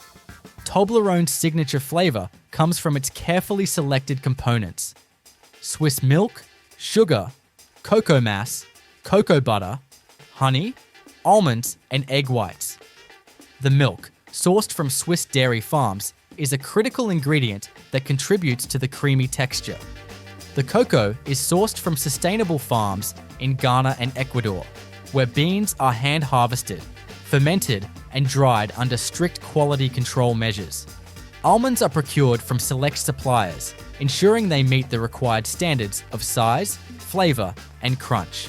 The honey, a key component that adds a subtle sweetness, is sourced from European beekeepers specializing in high-quality aromatic varieties. Once the ingredients arrive at the production facility, they undergo rigorous quality checks. Advanced spectroscopic analysis, moisture content testing, and flavor profiling ensure that each ingredient meets the brand's high standards. The cocoa beans are then roasted at carefully controlled temperatures to develop their deep, complex flavor. Different roasting profiles are used depending on whether the beans will be used for Toblerone's milk, dark, or white chocolate variations. After roasting, the cocoa beans move to the winnowing stage, where high-powered machinery cracks them open and removes the husks. The remaining cocoa nibs, which contain the essence of the chocolate, are then finely ground into a thick, rich paste known as chocolate liquor. This forms the base of Toblerone's chocolate. The chocolate liquor is blended with sugar, cocoa butter, and Swiss milk powder to create the signature, smooth and creamy chocolate mixture. The next step in the process is refining. The chocolate mixture passes through a series of heavy-duty steel rollers that break down the particles to an ultra-fine consistency. This is crucial in achieving the signature melt-in-your-mouth texture. The refining process also helps blend the ingredients evenly, ensuring a perfectly smooth mixture. Following refining, the chocolate undergoes conching, a process that enhances its texture and flavor. Large conching machines continuously mix, aerate, and heat the chocolate for several hours, allowing volatile acids to evaporate and the flavors to develop fully. Toblerone's conching process is fine-tuned to create a silky texture and a well-rounded, rich taste. Meanwhile, the honey and almond nougat mixture is prepared in a separate area of the factory. Sugar, honey, and egg whites are heated and aerated to create a light, chewy nougat. Almonds, which have been roasted to bring out their nutty aroma, are chopped into small pieces and folded into the nougat mixture. The nougat is then cooled and ground into fine pieces before being incorporated into the chocolate. Once the chocolate has completed the conching process, the finely ground nougat mixture is carefully folded into it, ensuring even distribution. This step is crucial in maintaining the signature texture and taste of Toblerone. With the chocolate and nougat mixture fully blended, the next stage is tempering. Tempering is a precise process of heating and cooling chocolate in a controlled manner to stabilize the cocoa butter crystals. Proper tempering ensures that the chocolate has a glossy finish, a firm snap, and a smooth texture. Toblerone's tempering process is carefully calibrated to achieve the ideal consistency before molding. Molding is where Toblerone's iconic shape comes to life. The tempered chocolate is poured into custom-designed triangular molds that give the bar its distinctive peaks. The molds are gently vibrated to remove air bubbles and ensure even distribution of the chocolate. After molding, the bars pass through a cooling tunnel where they are gradually cooled to allow the chocolate to set perfectly without cracks or imperfections. Once solidified, the bars are removed from the molds and transported to the quality control station. Each bar is inspected using high-resolution vision cameras, which detect any inconsistencies in shape, texture, or coating. Automated sorting systems remove any defective bars, ensuring that only perfectly shaped Toblerone bars proceed to packaging. The packaging process is designed to maintain the freshness and integrity of the chocolate. Toblerone bars are individually wrapped in foil to protect them from moisture and light, then placed into the iconic triangular cardboard cartons. High-speed packaging machines fold and seal the cartons with precision, ensuring that the bars remain securely enclosed. Following packaging, the bars are palletized using robotic systems, stacked carefully for stability during transport. These pallets are shrink-wrapped and loaded onto trucks for distribution to markets around the world. Temperature-controlled logistics ensure that the chocolate remains in perfect condition during transit. Throughout the entire manufacturing process, Toblerone maintains strict quality control measures. Each batch undergoes laboratory testing, including texture analysis, microbial screening, and taste assessments conducted by trained specialists. Data is continuously logged in automated tracking systems, allowing for full traceability of every Toblerone bar produced. Different Toblerone manufacturing facilities may employ slight variations in processing techniques depending on regional ingredient availability and market preferences. Specialty additions, such as Toblerone white chocolate or Toblerone dark, require slight modifications in ingredient formulations and processing steps. As consumer preferences evolve, Toblerone continues to innovate while maintaining the brand's heritage of Swiss chocolate craftsmanship. Investments in sustainable cocoa sourcing, eco-friendly packaging solutions, and advanced automation ensure that Toblerone remains a global favorite while reducing its environmental footprint. Through precision engineering, time-honored techniques, and a commitment to quality, every Toblerone bar delivers the signature taste and texture that chocolate lovers around the world cherish. The production of Snickers, one of the world's most popular chocolate bars, is a highly automated and meticulously controlled process designed for efficiency, consistency, and large-scale output. With its signature combination of nougat, caramel, peanuts, and milk chocolate, Snickers is produced in state-of-the-art facilities that use cutting-edge food processing technology, ensuring that every bar meets the brand's high-quality standards. From sourcing the finest raw ingredients to packaging and distribution, every step is optimized to deliver the same taste, texture, and satisfaction in every bite.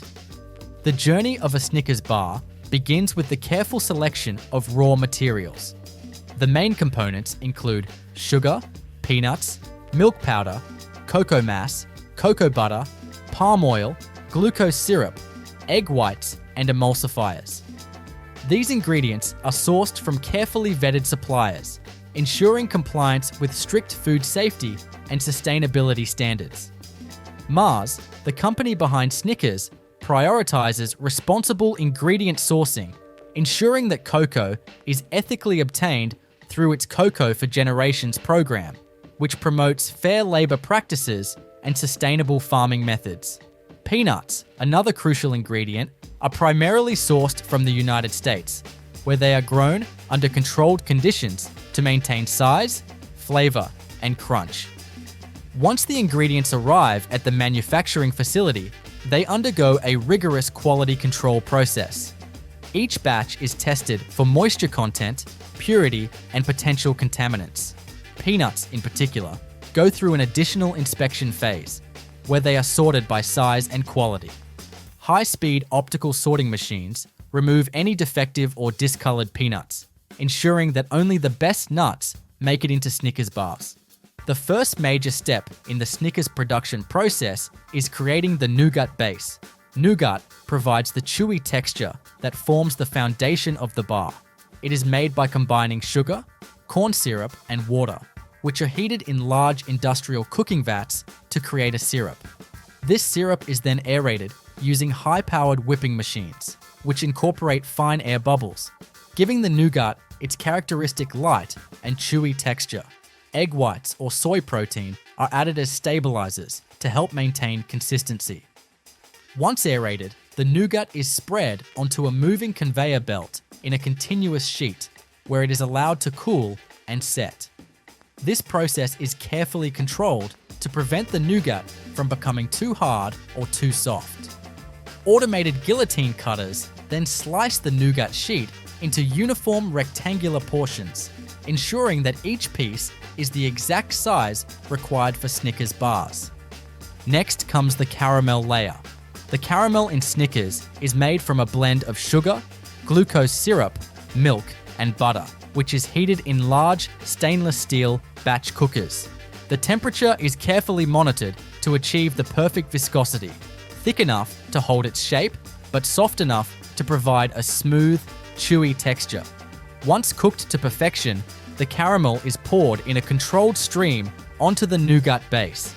The caramel-covered nougat passes through a cooling tunnel, where it sets just enough to be firm, but still pliable. Now it's time to add the peanuts.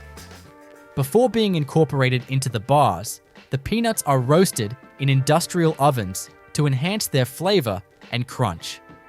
After roasting, they are cooled and evenly distributed over the caramel layer using precision peanut dispensers. These machines ensure that each bar receives the right amount of peanuts, maintaining uniformity across all Snickers bars.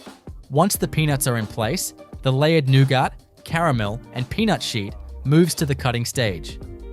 High-speed rotary blades slice the continuous sheet into individual bar-sized portions. Each cut must be precise, ensuring that the caramel and nougat layers remain intact while maintaining a consistent size. The next critical step is chocolate enrobing. The milk chocolate coating used for Snickers bars is made from a blend of cocoa mass, cocoa butter, sugar, and milk powder. This mixture is refined and conched in large machines that continuously grind the chocolate to achieve a smooth texture. The chocolate is then tempered, a process that involves controlled heating and cooling to stabilize the cocoa butter crystals. Proper tempering ensures a glossy finish and prevents fat bloom, which can cause chocolate to develop a dull appearance. At the enrobing station, the cut bars pass through a waterfall of liquid milk chocolate, fully coating them. Excess chocolate is removed using controlled air jets and vibrating conveyors, ensuring an even layer without excessive buildup. Some factories use a two-stage enrobing process, where a thin base coat of chocolate is applied first to create a stable foundation before the final. Thicker chocolate layer is added. After enrobing, the bars enter a multi-zone cooling tunnel. This tunnel gradually lowers the temperature in controlled stages, allowing the chocolate to set properly without developing cracks or dull spots.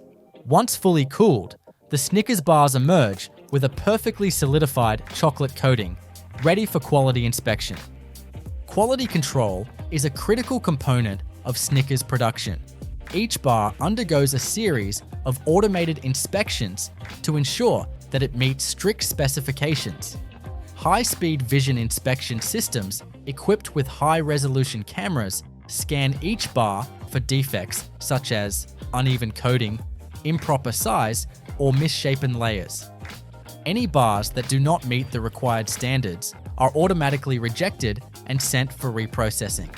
Additional quality checks include weight verification, moisture content analysis, and sensory testing conducted by trained specialists.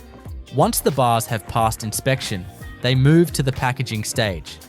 Snickers bars are individually wrapped in plastic film using high-speed horizontal flow wrapping machines. These machines use heat sealing technology to create airtight packaging that preserves freshness and prevents contamination. The wrapped bars are then grouped into multi-packs and packed into branded cartons using automated case packers. The final step in the process is palletization and distribution. Automated systems stack the packaged cartons onto pallets in precise formations, optimizing space for transport. These pallets are then shrink-wrapped for stability and loaded onto temperature-controlled trucks for distribution to retailers worldwide.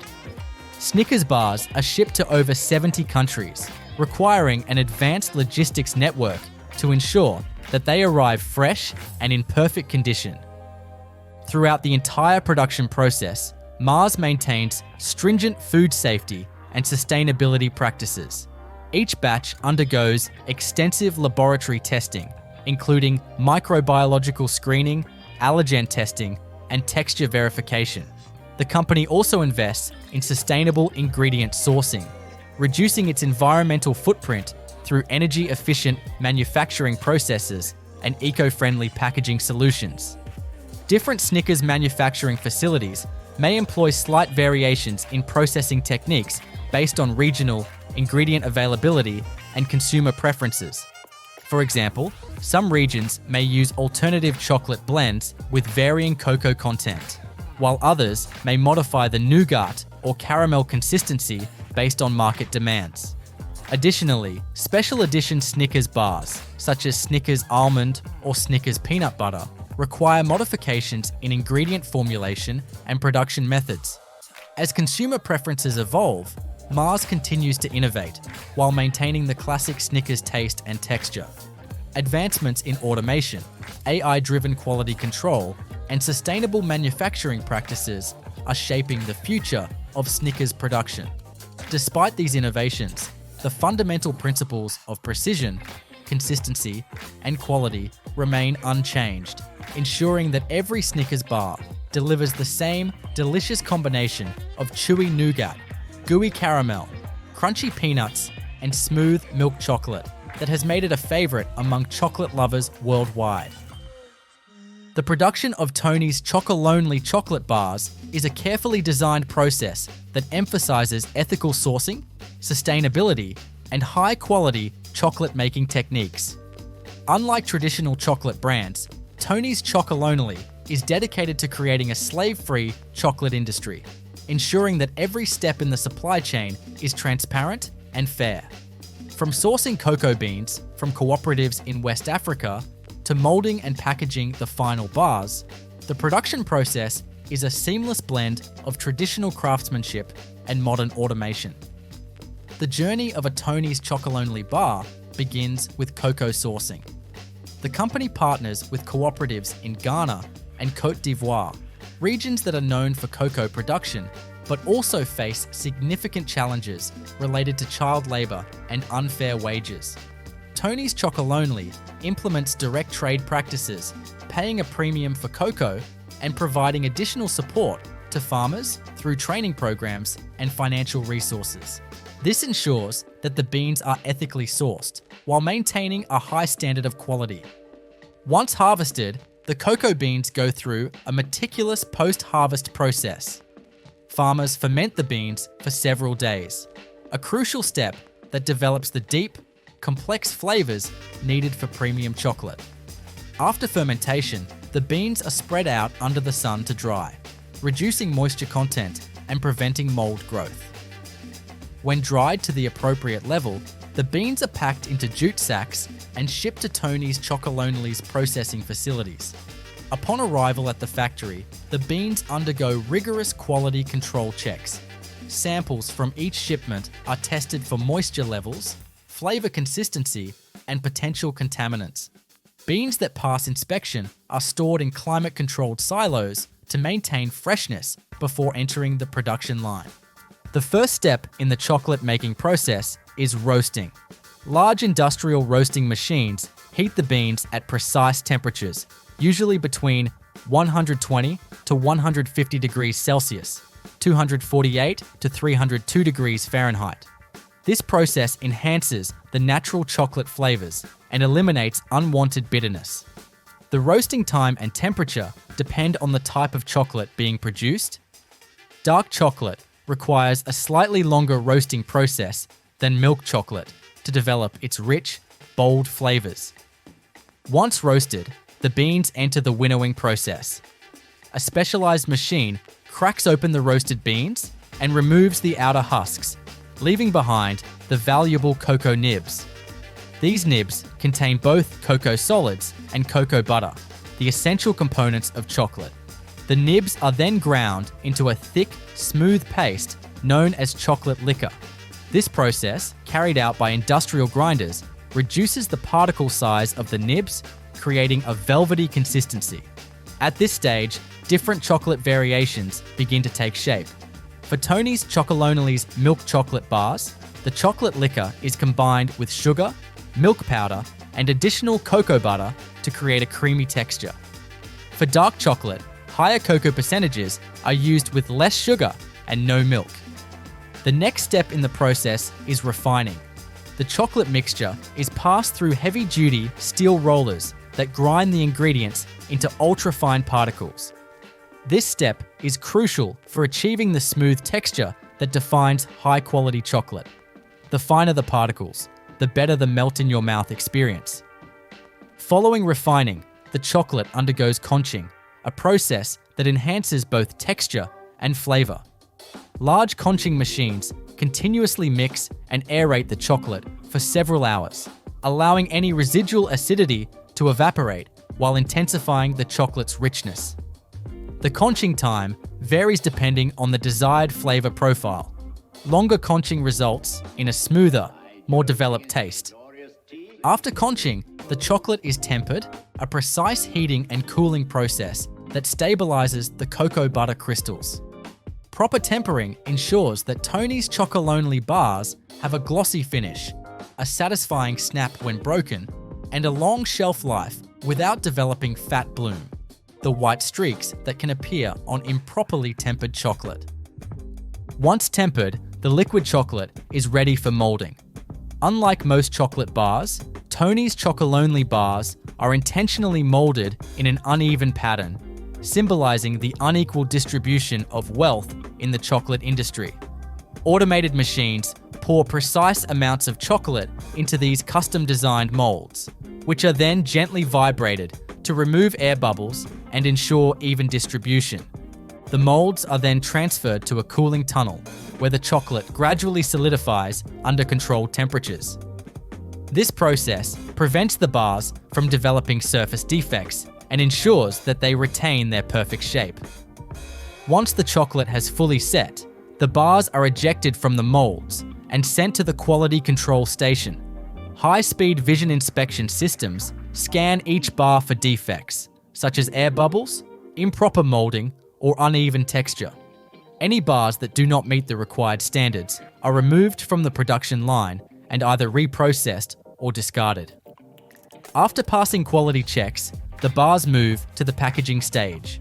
Tony's Chocolonely uses brightly colored, easily recognizable wrappers, each featuring bold typography and branding. The packaging process is fully automated, with high-speed wrapping machines, sealing each bar in foil and paper to protect it from moisture and contamination. The wrapped bars are then packed into cartons using robotic case packers. The final step in the process is palletization and distribution. Automated robotic systems stack the packaged bars onto pallets in a precise arrangement, optimizing space for transport. The production of Cheetos begins not with cheese or seasoning, but with one humble ingredient: corn. In fact, the specific type of corn used in Cheetos manufacturing is carefully selected and processed to meet exacting technical standards before it even enters the plant. The base product of every Cheeto is degermed cornmeal, derived from a variety of field corn that is specially cultivated for its high starch content and low fat levels. This corn must produce a uniform, predictable puff when subjected to extreme heat and pressure, so its density, moisture content, and kernel hardness are closely monitored even at the agricultural stage. Farmers contracted by the manufacturer are required to meet tight tolerances in grain quality, harvesting methods, and post-harvest drying to ensure the raw corn will meet the standards for industrial puffed snack production. Once harvested and transported to the ingredient supplier, the corn undergoes an initial cleaning to remove plant debris, soil, and foreign materials. It is then taken through a degermination process, in which the outer bran layer and the germ, the oil-rich, nutrient-dense part of the corn kernel, are removed. This step is essential. While germ and bran contain healthy fats and proteins, their presence can negatively impact the expansion properties and shelf life of the final product. Germ oil can go rancid over time and interfere with the consistent puff structure that defines a Cheeto. What remains after degermination is the starchy endosperm, milled down into a fine cornmeal that becomes the building block of every puff. This cornmeal is then enriched with a blend of vitamins and minerals, including riboflavin, niacin, iron, and folic acid. The enrichment not only helps meet nutritional labeling requirements, but also contributes to uniformity in the extrusion process, as these additives influence how the mixture reacts under heat and pressure. The resulting product is a dry, golden yellow flour with a specific granulation profile tailored to the plant's extrusion parameters. Before it is used on the production line, the cornmeal is stored in temperature and humidity-controlled silos directly connected to the processing plant. These silos often hold hundreds of metric tons of product and are designed to keep the cornmeal in a stable state for extended periods. Pneumatic systems transfer the cornmeal through stainless steel pipelines to weigh hoppers on the factory floor, where batch sizes are precisely measured. Real-time inventory sensors track the flow of material and communicate with the factory's central control system to automatically replenish supply lines as needed, ensuring uninterrupted production.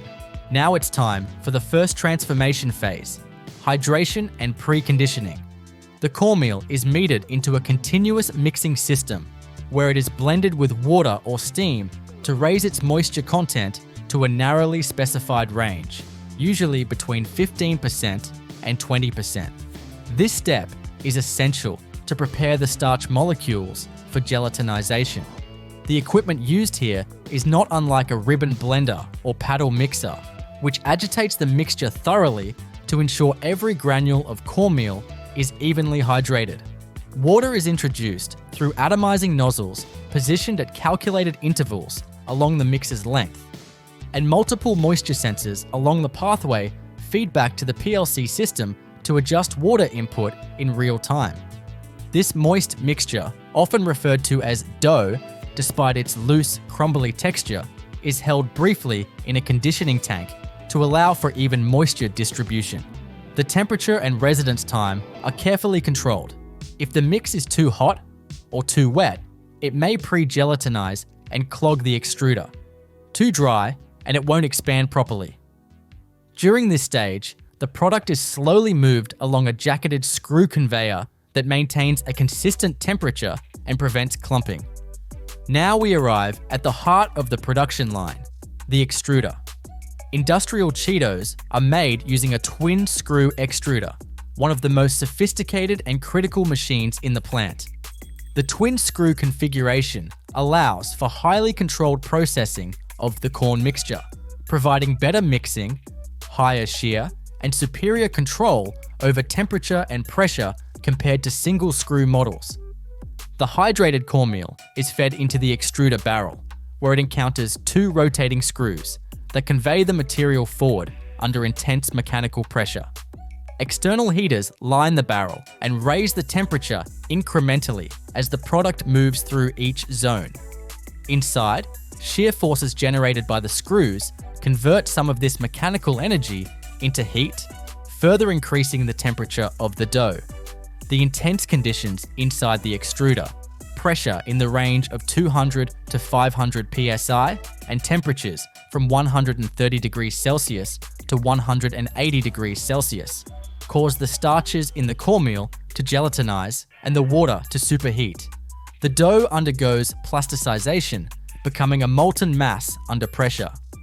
As this molten dough reaches the end of the barrel, it is forced through a die, the precision-crafted metal plate that defines the shape of the puff. The die hole is round and small, but as the dough exits into atmospheric pressure, the superheated water in the mixture flashes into steam, causing the structure to puff and expand dramatically in a fraction of a second. This rapid expansion is responsible for the iconic airy texture of a Cheeto. Just outside the die, rotating knives spin at high speed, slicing the continuous stream of puff into uniformly sized segments. The speed of the knives determines the length of the puff, while the pressure and temperature within the extruder affect its diameter and density. But even after this high-tech transformation, the newly extruded Cheetos are far from finished. They are still pale, moist, and bland, essentially unseasoned corn puffs. The next stage is all about turning them into the crunchy, craveable snack that consumers instantly recognize. First, the extruded pieces are conveyed via vibrating trays to a frying system. Here, they're submerged in hot oil, typically corn or canola oil, at carefully controlled temperatures ranging between 160 degrees Celsius and 180 degrees Celsius. The residence time in the fryer is only about 20 to 40 seconds, but in that time, the moisture content is reduced dramatically from around 15% to under 2%. This not only creates the final crispy texture, but also deepens the color slightly, giving the snack its characteristic golden hue. The fryer itself is a marvel of engineering, equipped with multiple sensors and filtration systems. Oil turnover rates are high, meaning that fresh oil is constantly added, while spent oil is removed and filtered to maintain quality. Skimmers remove any floating particles, and oil chemistry is monitored for signs of oxidation, free fatty acid levels, and polymerization. If any readings fall outside of the strict parameters, the fryer automatically triggers corrective actions, dosing with fresh oil, increasing filtration, or even pausing the line to prevent compromised batches from continuing downstream. After exiting the fryer, the Cheetos are carried on mesh conveyors through an air cooling tunnel. High-powered fans blow ambient or conditioned air over the freshly fried snacks, bringing them to a safe handling temperature and ensuring any surface oil solidifies just slightly to help the seasoning adhere. These cooling conveyors are extended and designed with soft vibratory motion to prevent breakage, ensuring that the delicate puffs remain intact before entering the seasoning phase. Next, the Cheetos are transferred into a massive rotating flavor drum, where their bland exterior is transformed by a shower of powdered cheese blend. But before we dive into the complexities of seasoning, we'll need to explore how oil coating is applied for adhesion and how powder distribution systems are calibrated to ensure every single puff gets the perfect amount of flavoring. This next part of the production process is where precision meets sensory science, and the result is the addictively cheesy snack that has become a global favorite. Now it's time to dive into one of the most iconic and intricate stages in Cheetos manufacturing, the flavoring phase. This is where the bland, puffed, and fried corn kernels are transformed into the intensely savory, cheese-coated snacks recognized all over the world. The process of seasoning Cheetos is not merely about tossing on a bit of cheese powder. It is an engineered, tightly controlled operation that determines product consistency, taste balance, visual appeal, and even mouthfeel. Everything from the size and porosity of the puff to the electrostatic charge of the powder particles is taken into account in this phase. After exiting the cooling conveyor from the fryer, the puffs are transferred into large rotating cylindrical drums called flavor tumblers. These drums are typically positioned on a gentle incline and rotate slowly, creating a continuous cascade of puffs inside the drum that exposes every surface area of each piece as they tumble forward. This mechanical tumbling is crucial. It ensures an even coating without crushing the fragile, aerated product. Inside the drum, two key applications occur almost simultaneously. First, a fine mist of oil is sprayed onto the hot puffs. Then, a controlled stream of seasoning powder is dispensed over the tumbling mass. The oil, which is typically a neutral vegetable oil like corn or canola, plays several roles in this step. Primarily, it acts as an adhesive layer that allows the seasoning powder to stick effectively to the puff's surface. Additionally, it helps activate the flavor compounds in the powder blend, carrying volatile aroma molecules and enhancing taste perception. The oil spray system uses ultra-fine atomizing nozzles that are precisely calibrated to deliver a uniform coat without oversaturation. Too much oil, and the puffs become greasy and soggy. Too little, and the powder won't adhere properly, leading to uneven seasoning distribution and flavorless bites. The timing, angle, and rate of oil application are closely monitored and adjusted by sensors and programmable logic controllers. Real-time feedback systems measure oil usage, droplet size, and the thermal signature of the puffs to ensure that coating is optimal under varying production speeds or ambient conditions. This level of automation ensures consistency across thousands of pounds of product produced per hour. As the puffs are coated in oil, the seasoning powder is introduced using a vibratory feeder or screw conveyor system. The powder is held in a hopper mounted above the flavor drum and is dispensed through controlled openings at a fixed rate, matched to the flow of puffs. The exact dosing rate depends on the type of Cheetos being produced. Flamin' Hot varieties require slightly more powder per unit than the traditional cheese puffs due to differences in density, powder, granularity, and flavor intensity. The seasoning blend itself is a complex formulation engineered not only for taste, but also for flow characteristics, adhesion, and shelf stability. The base of the powder is often dehydrated cheddar cheese, spray-dried into a fine particle form. This is combined with whey or whey protein concentrate, maltodextrin, salt, monosodium glutamate, MSG, disodium phosphate, citric acid, and natural or artificial flavors. Each of these ingredients plays a very specific role. Maltodextrin, for example, acts as a carrier and anti-caking agent that helps the powder distribute evenly and resist clumping. Citric acid provides a tangy bite that enhances cheese flavor. MSG boosts umami and deepens savory perception. Color additives like annatto or oleoresin paprika for classic cheese, and red 40 or yellow 6 for Flamin' Hot are oil dispersible pigments that give the snack its vivid appearance without creating spotting or streaks. The particle size distribution of the powder is engineered to align with the surface texture of the puffed snack. Powder that's too coarse will fall off, and powder that's too fine will clump or create an overly dusty texture. To prevent powder fallout, electrostatic systems are sometimes used in high-speed lines. In these cases, the powder is given a minor static charge to improve its affinity for the puff surface, minimizing waste and improving adhesion.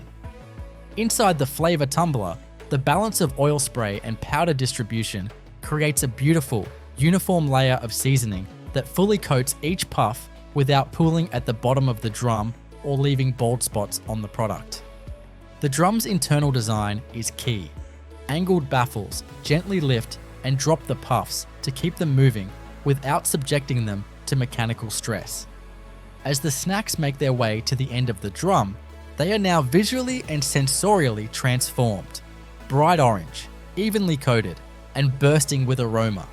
Once the seasoning phase is complete, the fully flavored Cheetos are gently transitioned to the final conveyor belt systems that lead to the packaging area. Here, another series of quality control measures come into play. Inline camera systems inspect color uniformity and powder coverage using advanced image recognition algorithms. If a section of the product stream is detected to have an irregular appearance, whether due to light seasoning, overcoating, or discoloration, it is flagged and diverted from the main line for manual inspection or disposal. At this point, the Cheetos are still vulnerable to moisture pickup, oxidation, and mechanical damage, so the packaging process must move swiftly and with precision. The conveyor system delivers the finished puffs to a multi-head weigher mounted above the bagging machines. This machine uses multiple weigh hoppers to rapidly measure exact product portions, typically in the range of 28 g to 250 g per serving, depending on the bag size. These weighers use real-time load cell feedback to select the optimal combination of buckets to match the target weight, within a tolerance as tight as +0. 2G. Each pre-measured portion is released down a chute into a vertical form-fill seal (VFFS) machine. These machines work by pulling a flat roll of pre-printed film through a collar that forms it into a tube. The bottom of the tube is heat sealed to create the first seam, the Cheetos are dropped in, and then the top is sealed and cut, simultaneously forming the bottom seal of the next bag in line. These machines can fill and seal over 100 bags per minute per lane, and multiple lanes often run in parallel for large-scale production. The film used for the packaging is multi-layered and engineered to provide barrier protection against light, oxygen, and moisture. It typically includes an outer polyester film for print quality and visual appeal, a middle layer of aluminum or metallized polypropylene for oxygen and light resistance, and an inner polyethylene layer for heat sealing and moisture resistance. As each bag is sealed, a date code, batch number, and factory identifier are printed using high-speed inkjet printers for traceability. Just after sealing, every bag passes through a series of checkpoints. Metal detectors scan for any foreign objects.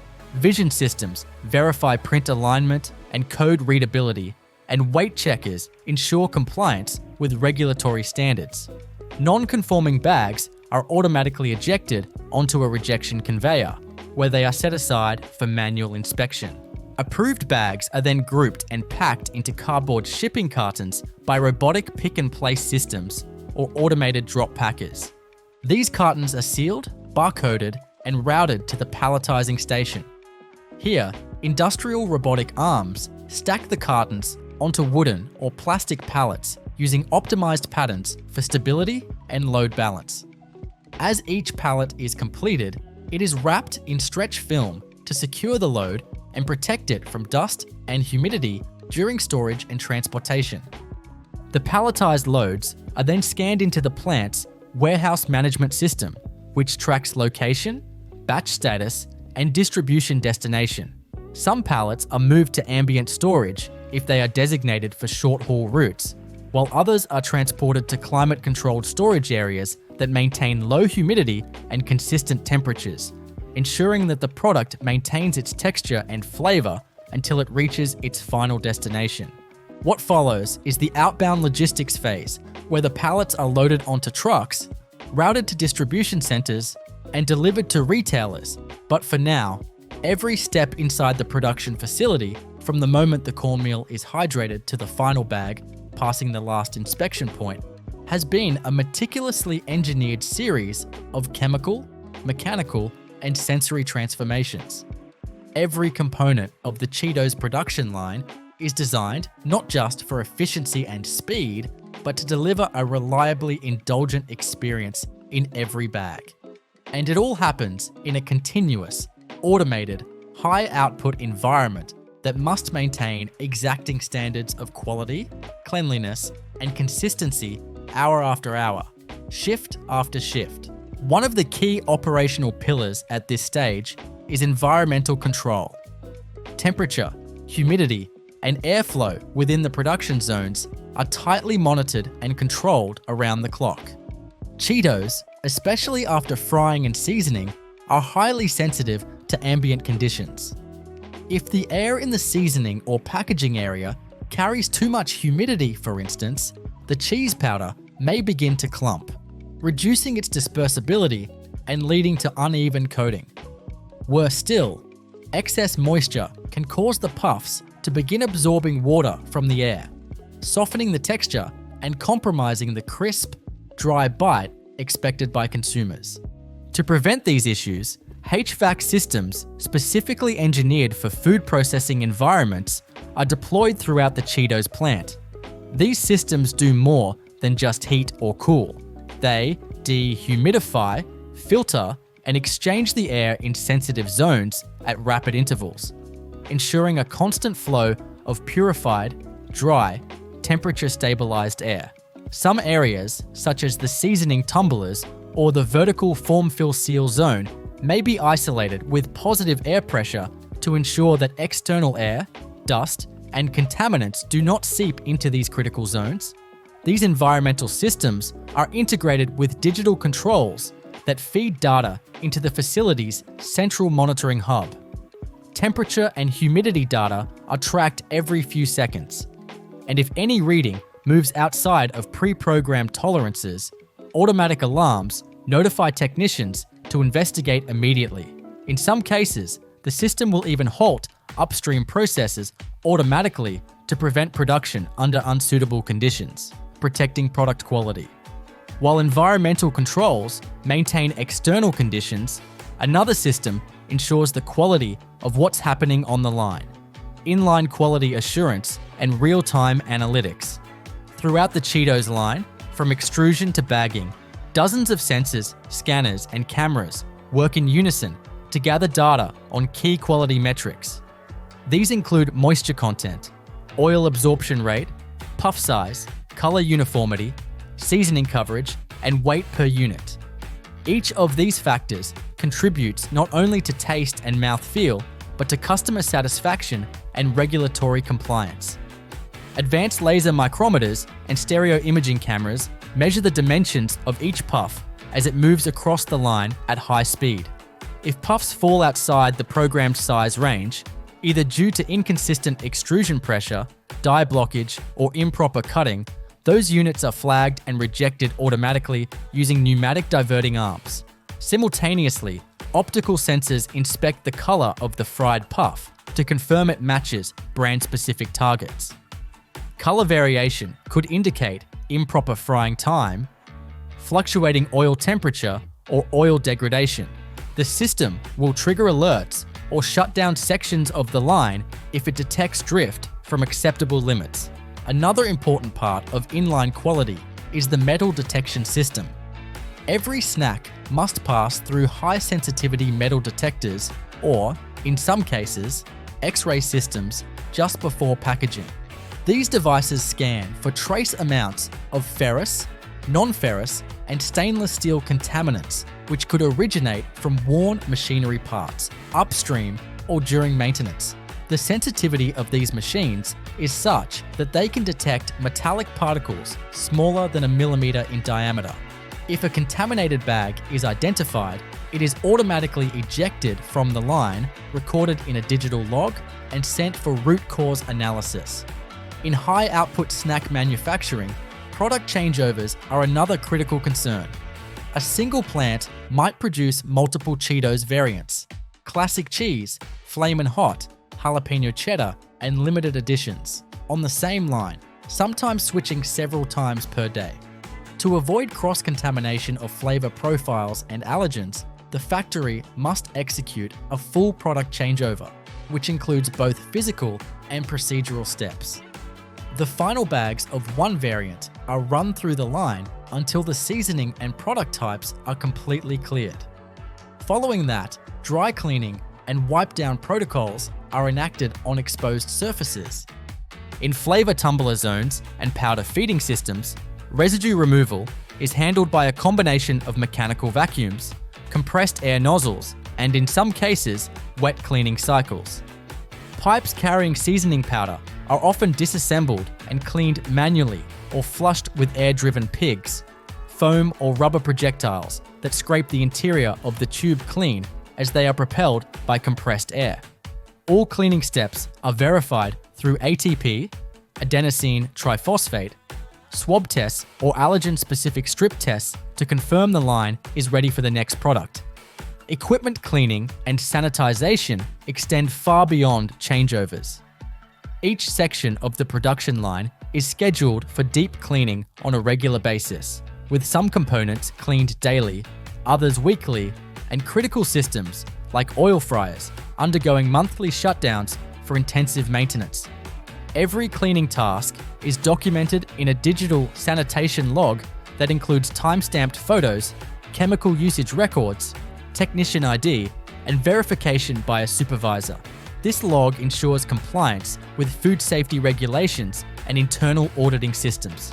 Speaking of oil fryers, one of the more maintenance-intensive systems in the Cheetos plant is the oil management setup. Used frying oil is constantly cycled through multi-stage filtration systems that remove fine particulates and oxidized residues. Inline sensors monitor oil color, free fatty acid content, and total polar compounds, all indicators of oil degradation. When thresholds are approached, fresh oil is introduced, and a portion of the old oil is purged to waste recovery tanks. This spent oil is not discarded haphazardly. Instead, it is captured and sent to third-party processors who refine it for use in biodiesel production or industrial lubricants, creating a closed-loop waste management process that supports sustainability goals. Seasoning systems have their own challenges in terms of dust and waste control.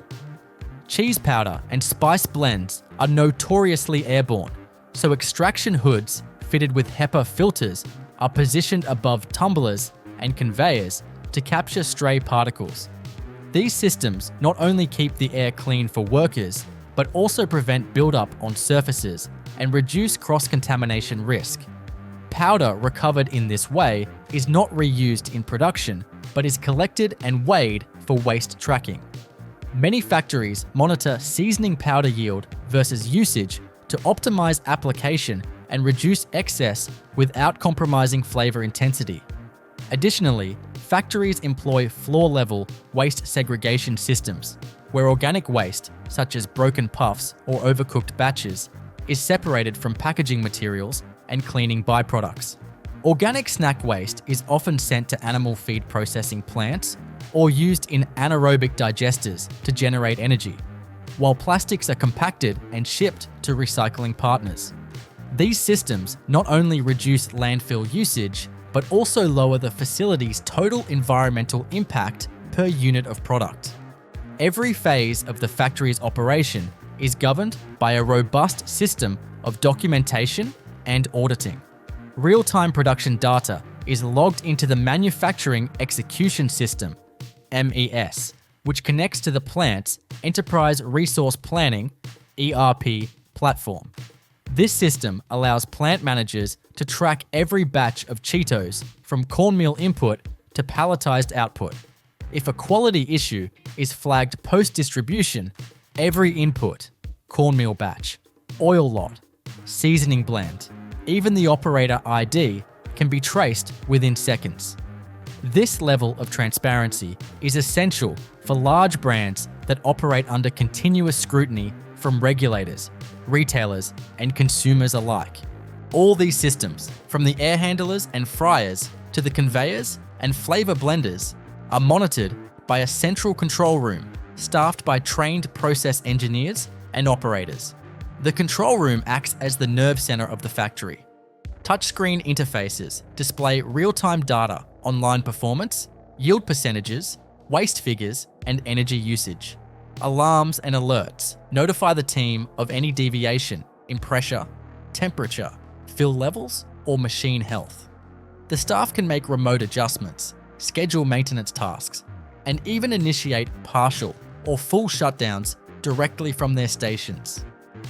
In many facilities, predictive analytics platforms are integrated into these systems. Using machine learning algorithms, these platforms analyze historical and current data to forecast when a component might fail, how yield might shift under ambient changes, or what impact a change in oil temperature might have on puff expansion.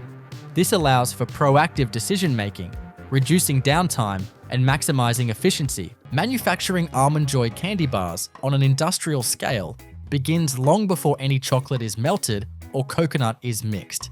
It starts with the careful sourcing and preparation of one of the candy's most iconic and defining components, the coconut. This isn't just any shredded coconut. This is a specific, moisture-balanced, finely textured variety that gives Almond Joy its distinct chewy center. Producing coconut to these specifications requires a highly controlled and deliberate process. And in modern facilities, this step alone involves extensive coordination between agricultural suppliers, food scientists, and processing engineers. The coconuts used in Almond Joy bars are primarily sourced from tropical regions like the Philippines, Indonesia, and India, where coconut palms grow in warm, humid climates and are harvested multiple times per year. The coconuts are selected based on strict criteria such as maturity, size, and oil content, all of which contribute to the flavor and structure of the final product. After harvesting, the outer husks are mechanically removed using rotary dehusking machines, exposing the inner brown shells. These shells are then cracked open using high-torque hydraulic presses or mechanical splitters, allowing access to the white coconut meat inside, also known as copra. Once separated from the shell, the coconut meat is washed in large stainless steel tanks using filtered water, sometimes with a light chlorine solution to remove any contaminants, shell fragments, or residual dirt. The clean coconut meat is then graded using high-speed rotary shredders, which reduce it into uniform strands. These industrial shredders operate at several thousand RPMs and are fitted with specialized blades designed to achieve a consistent flake size. The exact dimensions of the shredded coconut are critical. Too coarse, and the texture becomes stringy. Too fine, and it loses its chewiness. The shredded product is then passed through vibratory sieves to remove any oversized or undersized particles, ensuring each flake meets factory specifications. Once the coconut is shredded and sized, it undergoes a drying phase, designed not to fully desiccate the coconut, but to bring its moisture content into a very specific range, typically between 12 and 14%. This drying process is carried out in large belt dryers or fluidized bed dryers that blow heated air over the coconut shreds while keeping them suspended and moving, ensuring even drying throughout. Sensors embedded in the dryer constantly monitor moisture levels in real time, allowing for micro adjustments to airflow and temperature. This precision ensures that the final coconut retains its soft, moist chewiness without being wet or prone to microbial spoilage. Once dried, the coconut is cooled with ambient air and sent through a metal detection system before being packed into sterile bulk totes or drums, ready to be delivered to the candy production line. Now it's time to go into the coconut syrup blending process, where the prepped coconut is transformed into the moist, sweet filling that forms the base of every Almond Joy bar. At this stage, the dried coconut shreds are transferred from storage bins into large stainless steel ribbon blenders or planetary mixers. These mixers are food grade and designed to gently fold the ingredients together without compressing or overworking them, which would damage the texture. While the coconut is being added to the mixer, A separate part of the factory is simultaneously preparing a sugar syrup that will serve as the binder and sweetener. This sugar syrup is cooked in large steam-jacketed kettles, each fitted with agitators and temperature sensors. The syrup typically contains a blend of sucrose, corn syrup, and a small percentage of invert sugar, which helps prevent crystallization and keeps the final mixture smooth and cohesive. The ingredients are combined with water and brought to a boil, then held at a precise temperature of around 230 to 240 degrees Fahrenheit. Once the syrup reaches the desired consistency and viscosity, it is pumped through insulated transfer lines into the mixers containing the shredded coconut. The hot syrup is slowly added into the mixing chamber while the paddles rotate at a controlled speed, ensuring that every strand of coconut becomes evenly coated. This mixing step is closely monitored for torque resistance, an indirect measure of viscosity and saturation. If the mixture becomes too stiff, it indicates that not enough syrup has been added, while an overly slack consistency could suggest too much moisture. Adjustments are made in real time, either by slowing down the mixing blades or by adding additional syrup in carefully measured quantities. The end result is a glossy, dense, and aromatic coconut mixture with a smooth mouthfeel and a controlled stickiness that allows it to hold together when molded. This freshly prepared filling is discharged from the mixer into temperature-controlled holding hoppers. From there, it is fed through sanitary auger systems into the forming line, where the next phase of production begins, shaping each bar's core. But up next is the forming process, where this cohesive coconut mixture is portioned and molded into the rectangular log shape that defines the inner core of every Almond Joy. This step is handled by a specialized extrusion and forming system. The mixture is continuously extruded through a die system that determines the width and height of the log. These forming dies are custom designed for Almond Joy and produce a consistent cross-section with slightly rounded tops, ensuring a uniform bite and a reliable surface for almond placement. The extrusion head releases a continuous ribbon of coconut mixture onto a moving conveyor belt, and a high-speed rotary guillotine, timed with the conveyor's speed, cuts this ribbon into individual bar-length pieces. The distance between each cut is controlled down to the millimeter, and a sensor-based feedback system ensures that every bar is exactly the same size. After cutting, a short air blast is applied to each log to clear away any stray coconut flakes and ensure clean edges. As the bars are cut, they enter a cooling conveyor that travels through a tunnel kept at approximately 45 degrees Fahrenheit. The cooling process is essential at this point. Not only does it help the bars hold their shape, but it also stabilizes the sugar syrup binder so that the mixture doesn't slump or deform in the next step. A key consideration during this cooling stage is air humidity. If the environment is too dry, the coconut can begin to crust or dry out. Too humid, and condensation may form, which can affect downstream adhesion with the chocolate coating. For this reason, industrial humidity control units maintain relative humidity levels around 45 to 55% inside the cooling tunnel.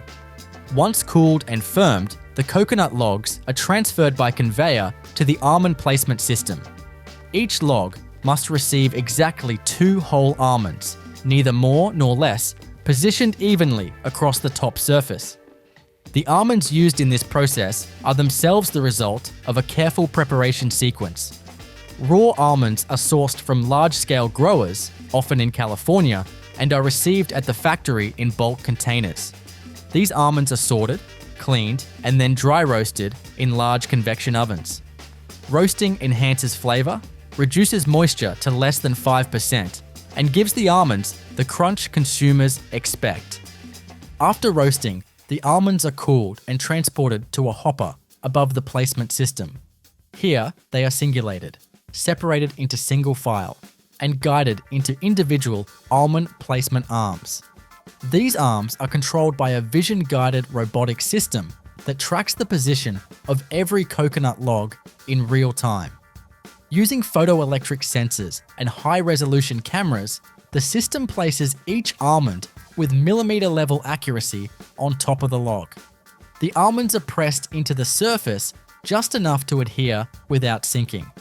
And an inline inspection system checks that every bar has precisely 2 almonds aligned correctly. Any bar that deviates from this standard is removed from the line for manual inspection or rework. Now it's time to go into the chocolate enrobing stage, which marks the beginning of the transformation from a basic assembly of ingredients into the finished, glossy, consumer-ready candy bar. This process involves fully coating the almond-topped coconut cores with a layer of milk chocolate. But this is no ordinary chocolate. It has been specifically formulated and tempered to provide the right snap, shine, and melt-in-the-mouth texture that defines the almond joy eating experience. The chocolate is stored in holding tanks maintained at 110 to 115 degrees Fahrenheit and stirred continuously to ensure it remains fluid and free from separation. Before use, the chocolate is tempered through a process that heats, cools, and reheats it to align the cocoa butter crystals in a stable form. Proper tempering is essential as it prevents fat bloom and gives the coating its glossy finish and clean break. The tempered chocolate is pumped into an enrobing machine, which dispenses it in a continuous curtain across the width of the conveyor belt. As the coconut and almond cores pass underneath, they are fully submerged in the falling sheet of chocolate, while a bottoming unit applies a layer of chocolate to their underside. Immediately afterward, a series of air blowers remove excess chocolate, ensuring a uniform thickness and revealing the shape of the almonds beneath. What emerges is a fully coated bar that looks and feels like the final product, but still needs time to set. That step begins as the bars enter a temperature-controlled cooling tunnel, and that's where the next phase begins.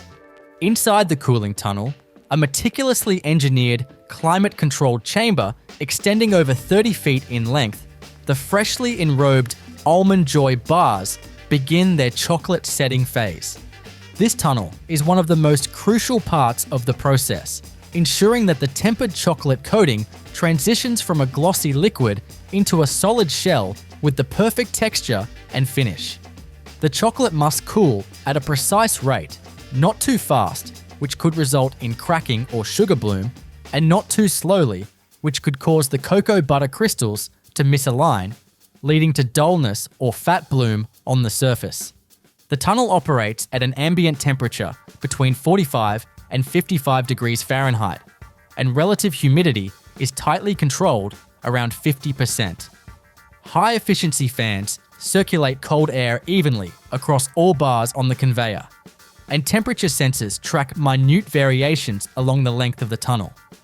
The speed of the conveyor is carefully synchronized with the chocolate's crystallization curve so that the bars spend just the right amount of time cooling, usually between 7 and 12 minutes, depending on environmental conditions, line speed, and chocolate thickness.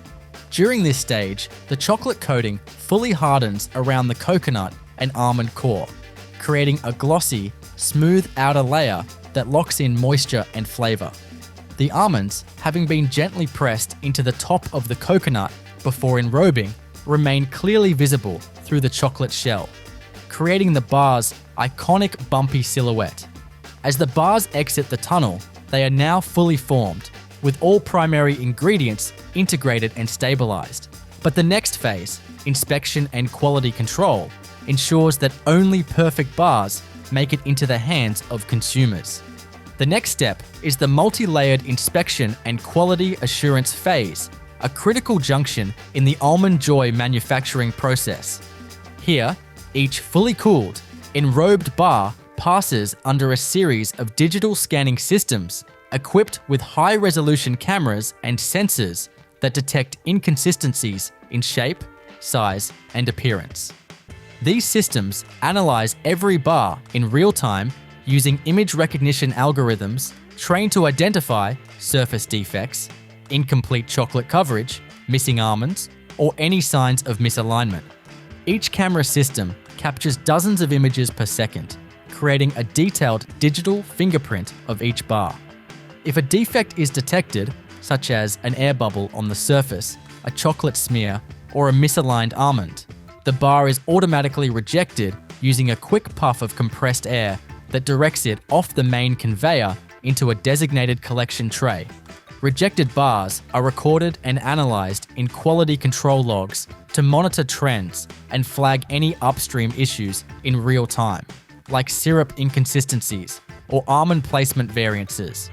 Following the visual inspection, the bars pass through an inline check weighing station. This precision balance system measures the mass of each individual bar down to the 1/10 of a gram. Bars that are even slightly under or overweight are flagged and rejected from the line. This strict weight control not only ensures product consistency and consumer satisfaction, but also regulatory compliance, as all packaged goods must meet labeled net weight declarations. These check weighers are recalibrated frequently during production to maintain absolute accuracy, and the results are logged digitally to provide traceable batch records. Next, a random sampling process is initiated where trained human inspectors pull sample bars from the line every few minutes. These samples are taken to a nearby quality assurance room for deeper evaluation. Inspectors slice open the bars and examine the cross-section for proper ingredient distribution, moisture retention in the coconut layer, almond placement, and shell integrity. Taste testing is performed by a trained sensory panel in a separate tasting room to ensure the flavor profile remains consistent. Parameters like sweetness, chewiness, and chocolate snap are all evaluated and recorded in a detailed quality report. Once bars have successfully passed through the inspection phase, they are ready for the next stage, packaging. But up next is the flow wrapping process, where each Almond Joy bar is individually wrapped using high-speed machinery designed to maintain hygiene, preserve freshness, and uphold branding consistency. The packaging film, pre-printed with the Almond Joy logo and product information, is loaded in giant rolls at the start of the packaging line. These rolls are threaded through a series of rollers and tensioners that keep the film aligned and taut as it's fed into the wrapping unit.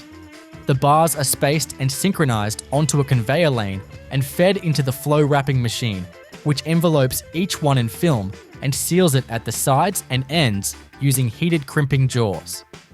These jaws press the film together and apply controlled heat and pressure to create airtight seals that are strong yet easy to open. The sealing temperatures are carefully monitored to avoid overheating the chocolate within, as excess heat could cause the surface to dull or soften. Each wrapped bar is then passed under a thermal inkjet or laser coder, which prints the best before date, batch code, and production time directly onto the wrapper. This traceability information is vital in case of recalls, inventory tracking, or shelf life analysis. Vision sensors verify the presence and clarity of the code, and any missing or illegible codes trigger a rejection mechanism. The speed of this entire process is remarkable. Modern flow wrappers can handle upwards of 500 bars per minute, all synchronized perfectly to match the upstream enrobing output. Once wrapped and coded, the Almond Joy bars are grouped into retail-ready formats. Depending on the destination, this could mean twin packs, king-size versions, or standard singles in cartons. Cartoning machines fold and glue cardboard sleeves or cartons, then insert the correct number of bars automatically. These cartons are scanned for correct orientation, closed, and labeled with shipping and SKU data. A final check weigher ensures that the total weight of each carton falls within specification, and the completed units are then moved down the line to case packing. The case packing phase involves automated robotic arms or pick-and-place systems that lift finished cartons and place them into larger, corrugated shipping cases. The arrangement within each case is optimized for pallet stability and protection during transit. Each case is labeled with product identifiers. batch codes, and destination information, then sealed and conveyed to a palletizing station. Palletizing robots stack the cases onto wooden or plastic pallets in precise configurations to maximize space and maintain structural integrity during transport. Once a full pallet is assembled, it's wrapped in high tensile stretch film using automated rotary arm or turntable wrappers. This wrapping secures the load against shifting during transportation and also provides a barrier against dust and moisture. Each pallet is then tagged with a barcoded shipping label that includes tracking information, weight, and customer-specific handling instructions. The completed pallets are moved to a climate-controlled storage area within the warehouse to await shipment. Now, it's time to go into the logistics and distribution stage, where the focus shifts from production to coordinated movement and inventory management. Almond Joy bars, like all Hershey's products, are managed within an enterprise resource planning system that tracks production batches, inventory turnover, and customer orders in real time. Based on demand forecasts, pallets are selected for outbound shipment, assigned to specific trucks or containers, and scanned out of the warehouse with full digital traceability. Transport is typically handled using refrigerated trucks during warmer months, as the milk chocolate in Almond Joy bars is sensitive to heat. Temperatures are maintained between 55 and 65 degrees Fahrenheit during transit, and GPS-linked thermal loggers monitor each vehicle's internal climate from origin to delivery. If a truck deviates from its safe range, alerts are sent to both logistics managers and warehouse supervisors to prevent spoilage. Once the bars reach regional distribution centers or retail warehouses, the product is scanned into inventory and routed to store shelves. Retail partners rely on synchronized inventory systems that replenish stock as it sells, often based on point-of-sale data. The entire journey, from Coconut Grove to grocery store, can be completed in just a matter of weeks, but every phase must function flawlessly to deliver a bar that meets Hershey's standards for quality, freshness, and consistency. And even once the product hits shelves, the factory's job isn't done. Ongoing consumer feedback, seasonal demand changes, and promotional cycles influence continuous adjustments in batch sizes, production schedules, and packaging variations. Special holiday versions, multi-packs, and limited time offers are all planned months in advance and require tailored processes, new molds, and reprogrammed machinery, an impressive level of flexibility embedded within an otherwise standardized production system. Quality assurance continues to play an active, ongoing role in the manufacturing of Almond Joy, even after the bars have been wrapped, packed, and prepared for distribution. In fact, behind the scenes of the main production line, a parallel infrastructure operates continuously to monitor, record, and validate every element of the process in real time and long after the initial production phase. This includes not only in-process checks, but detailed post-production sampling and retention, which are central to traceability, regulatory compliance, and product consistency. One critical ongoing practice is the archiving of batch samples. As bars are wrapped and prepared for shipment, dedicated staff routinely pull random samples from each batch, often one every few thousand bars. These samples are sealed, labeled, and logged with all relevant metadata: the exact time of production, line number, raw material codes, chocolate viscosity at time of enrobing, coconut moisture content, and even almond roast profiles. These reference bars are stored in secure, climate-controlled storage units maintained at conditions that mimic ideal shelf environments. The goal is to preserve these products in a stable state for up to 2 years, during which time they may be retrieved for comparison if any quality concerns or deviations arise. In addition to acting as an insurance policy against customer complaints or distributor queries, these archived samples are regularly tested as part of long-term shelf life studies. Trained quality assurance technicians perform controlled aging studies by artificially accelerating the aging process in heated chambers to evaluate how the product will hold up over time.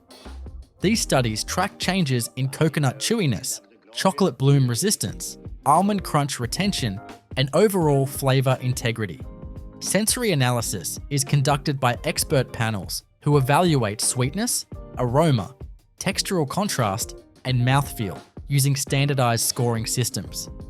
This data feeds back into ingredient sourcing decisions and packaging refinements, allowing the team to adjust variables well before any potential issues could reach consumers. Now, it's time to go into the digital control systems that operate silently beneath every piece of equipment, coordinating, recording, and adjusting every stage of the Almond Joy production process. At the core of this system is a network of programmable logic controllers, PLCs, which manage the real-time operation of machinery across the factory floor. These industrial computers are programmed to respond to sensor inputs and control outputs with extreme precision, enabling the synchronization of critical events such as syrup dosing, coconut extrusion, chocolate tempering, and wrapper sealing. For example, if the syrup temperature in the blending kettle falls even slightly below the optimal range of 235 to 240 degrees Fahrenheit, the PLC will automatically trigger a compensatory adjustment in steam pressure. Similarly, if a sensor detects that the chocolate curtain in the enrober has begun to thin, indicating an issue with flow rate or chocolate viscosity, the system can alter pump speed, activate an agitator, or send an alert to the line technician. These reactions happen in milliseconds, ensuring seamless operation with minimal human intervention. All this data funnels into a supervisory control and data acquisition system, or SCADA, which acts as the digital nervous system of the plant. SCADA systems provide centralized visualization of every variable in production, from torque readings in the coconut mixes to conveyor belt speeds on the packaging line. Live dashboards display real-time metrics alongside historical trends, and operators can set control limits to trigger alarms, shutoffs, or automatic corrective actions when deviations occur.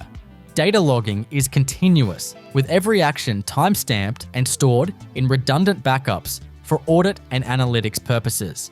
But up next is the role of continuous improvement teams and how they use this wealth of production data to fine-tune the manufacturing process. Rather than viewing each shift as a discrete operation, modern Almond Joy factories treat every minute of production as a learning opportunity. Statistical process control specialists and lean manufacturing engineers analyze massive volumes of data to identify small but significant trends. For instance, if there's a subtle uptick in the rate of chocolate flow variation on line 2 during evening shifts, it might suggest thermal drift in the tempering unit or minor calibration errors in the chocolate pump. These insights allow preventive maintenance schedules to be updated, saving time and resources while minimizing the risk of future disruptions. Some adjustments are made on the spot, while others lead to full pilot testing cycles. Pilot lines, scaled-down versions of the full production setup, allow engineers to test adjustments to temperature profiles, mixing durations, or conveyor speeds without interrupting primary operations. For example, if a new batch of coconut arrives with slightly higher fat content than normal, the pilot team may experiment with modified syrup ratios or mixing times to maintain the same moisture binding characteristics. Results are measured using laboratory tools like refractometers, rheometers, and moisture analyzers, and the most successful configuration is then rolled out to full production. The focus on fine-tuning doesn't stop at equipment and ingredients. It also extends to the behavior of the product throughout the supply chain. Some Almond Joy bars are shipped across the country or even internationally, and that means packaging and formulation must perform under a wide range of conditions. Engineers perform transit simulations using vibration tables and thermal chambers to replicate the effects of long-distance trucking or air freight. These simulations allow packaging specialists to evaluate wrapper integrity, seal strength, and chocolate stability under heat and motion stress. In cases where performance can be improved, new materials or layering structures are proposed, often months before the consumer ever sees the final package.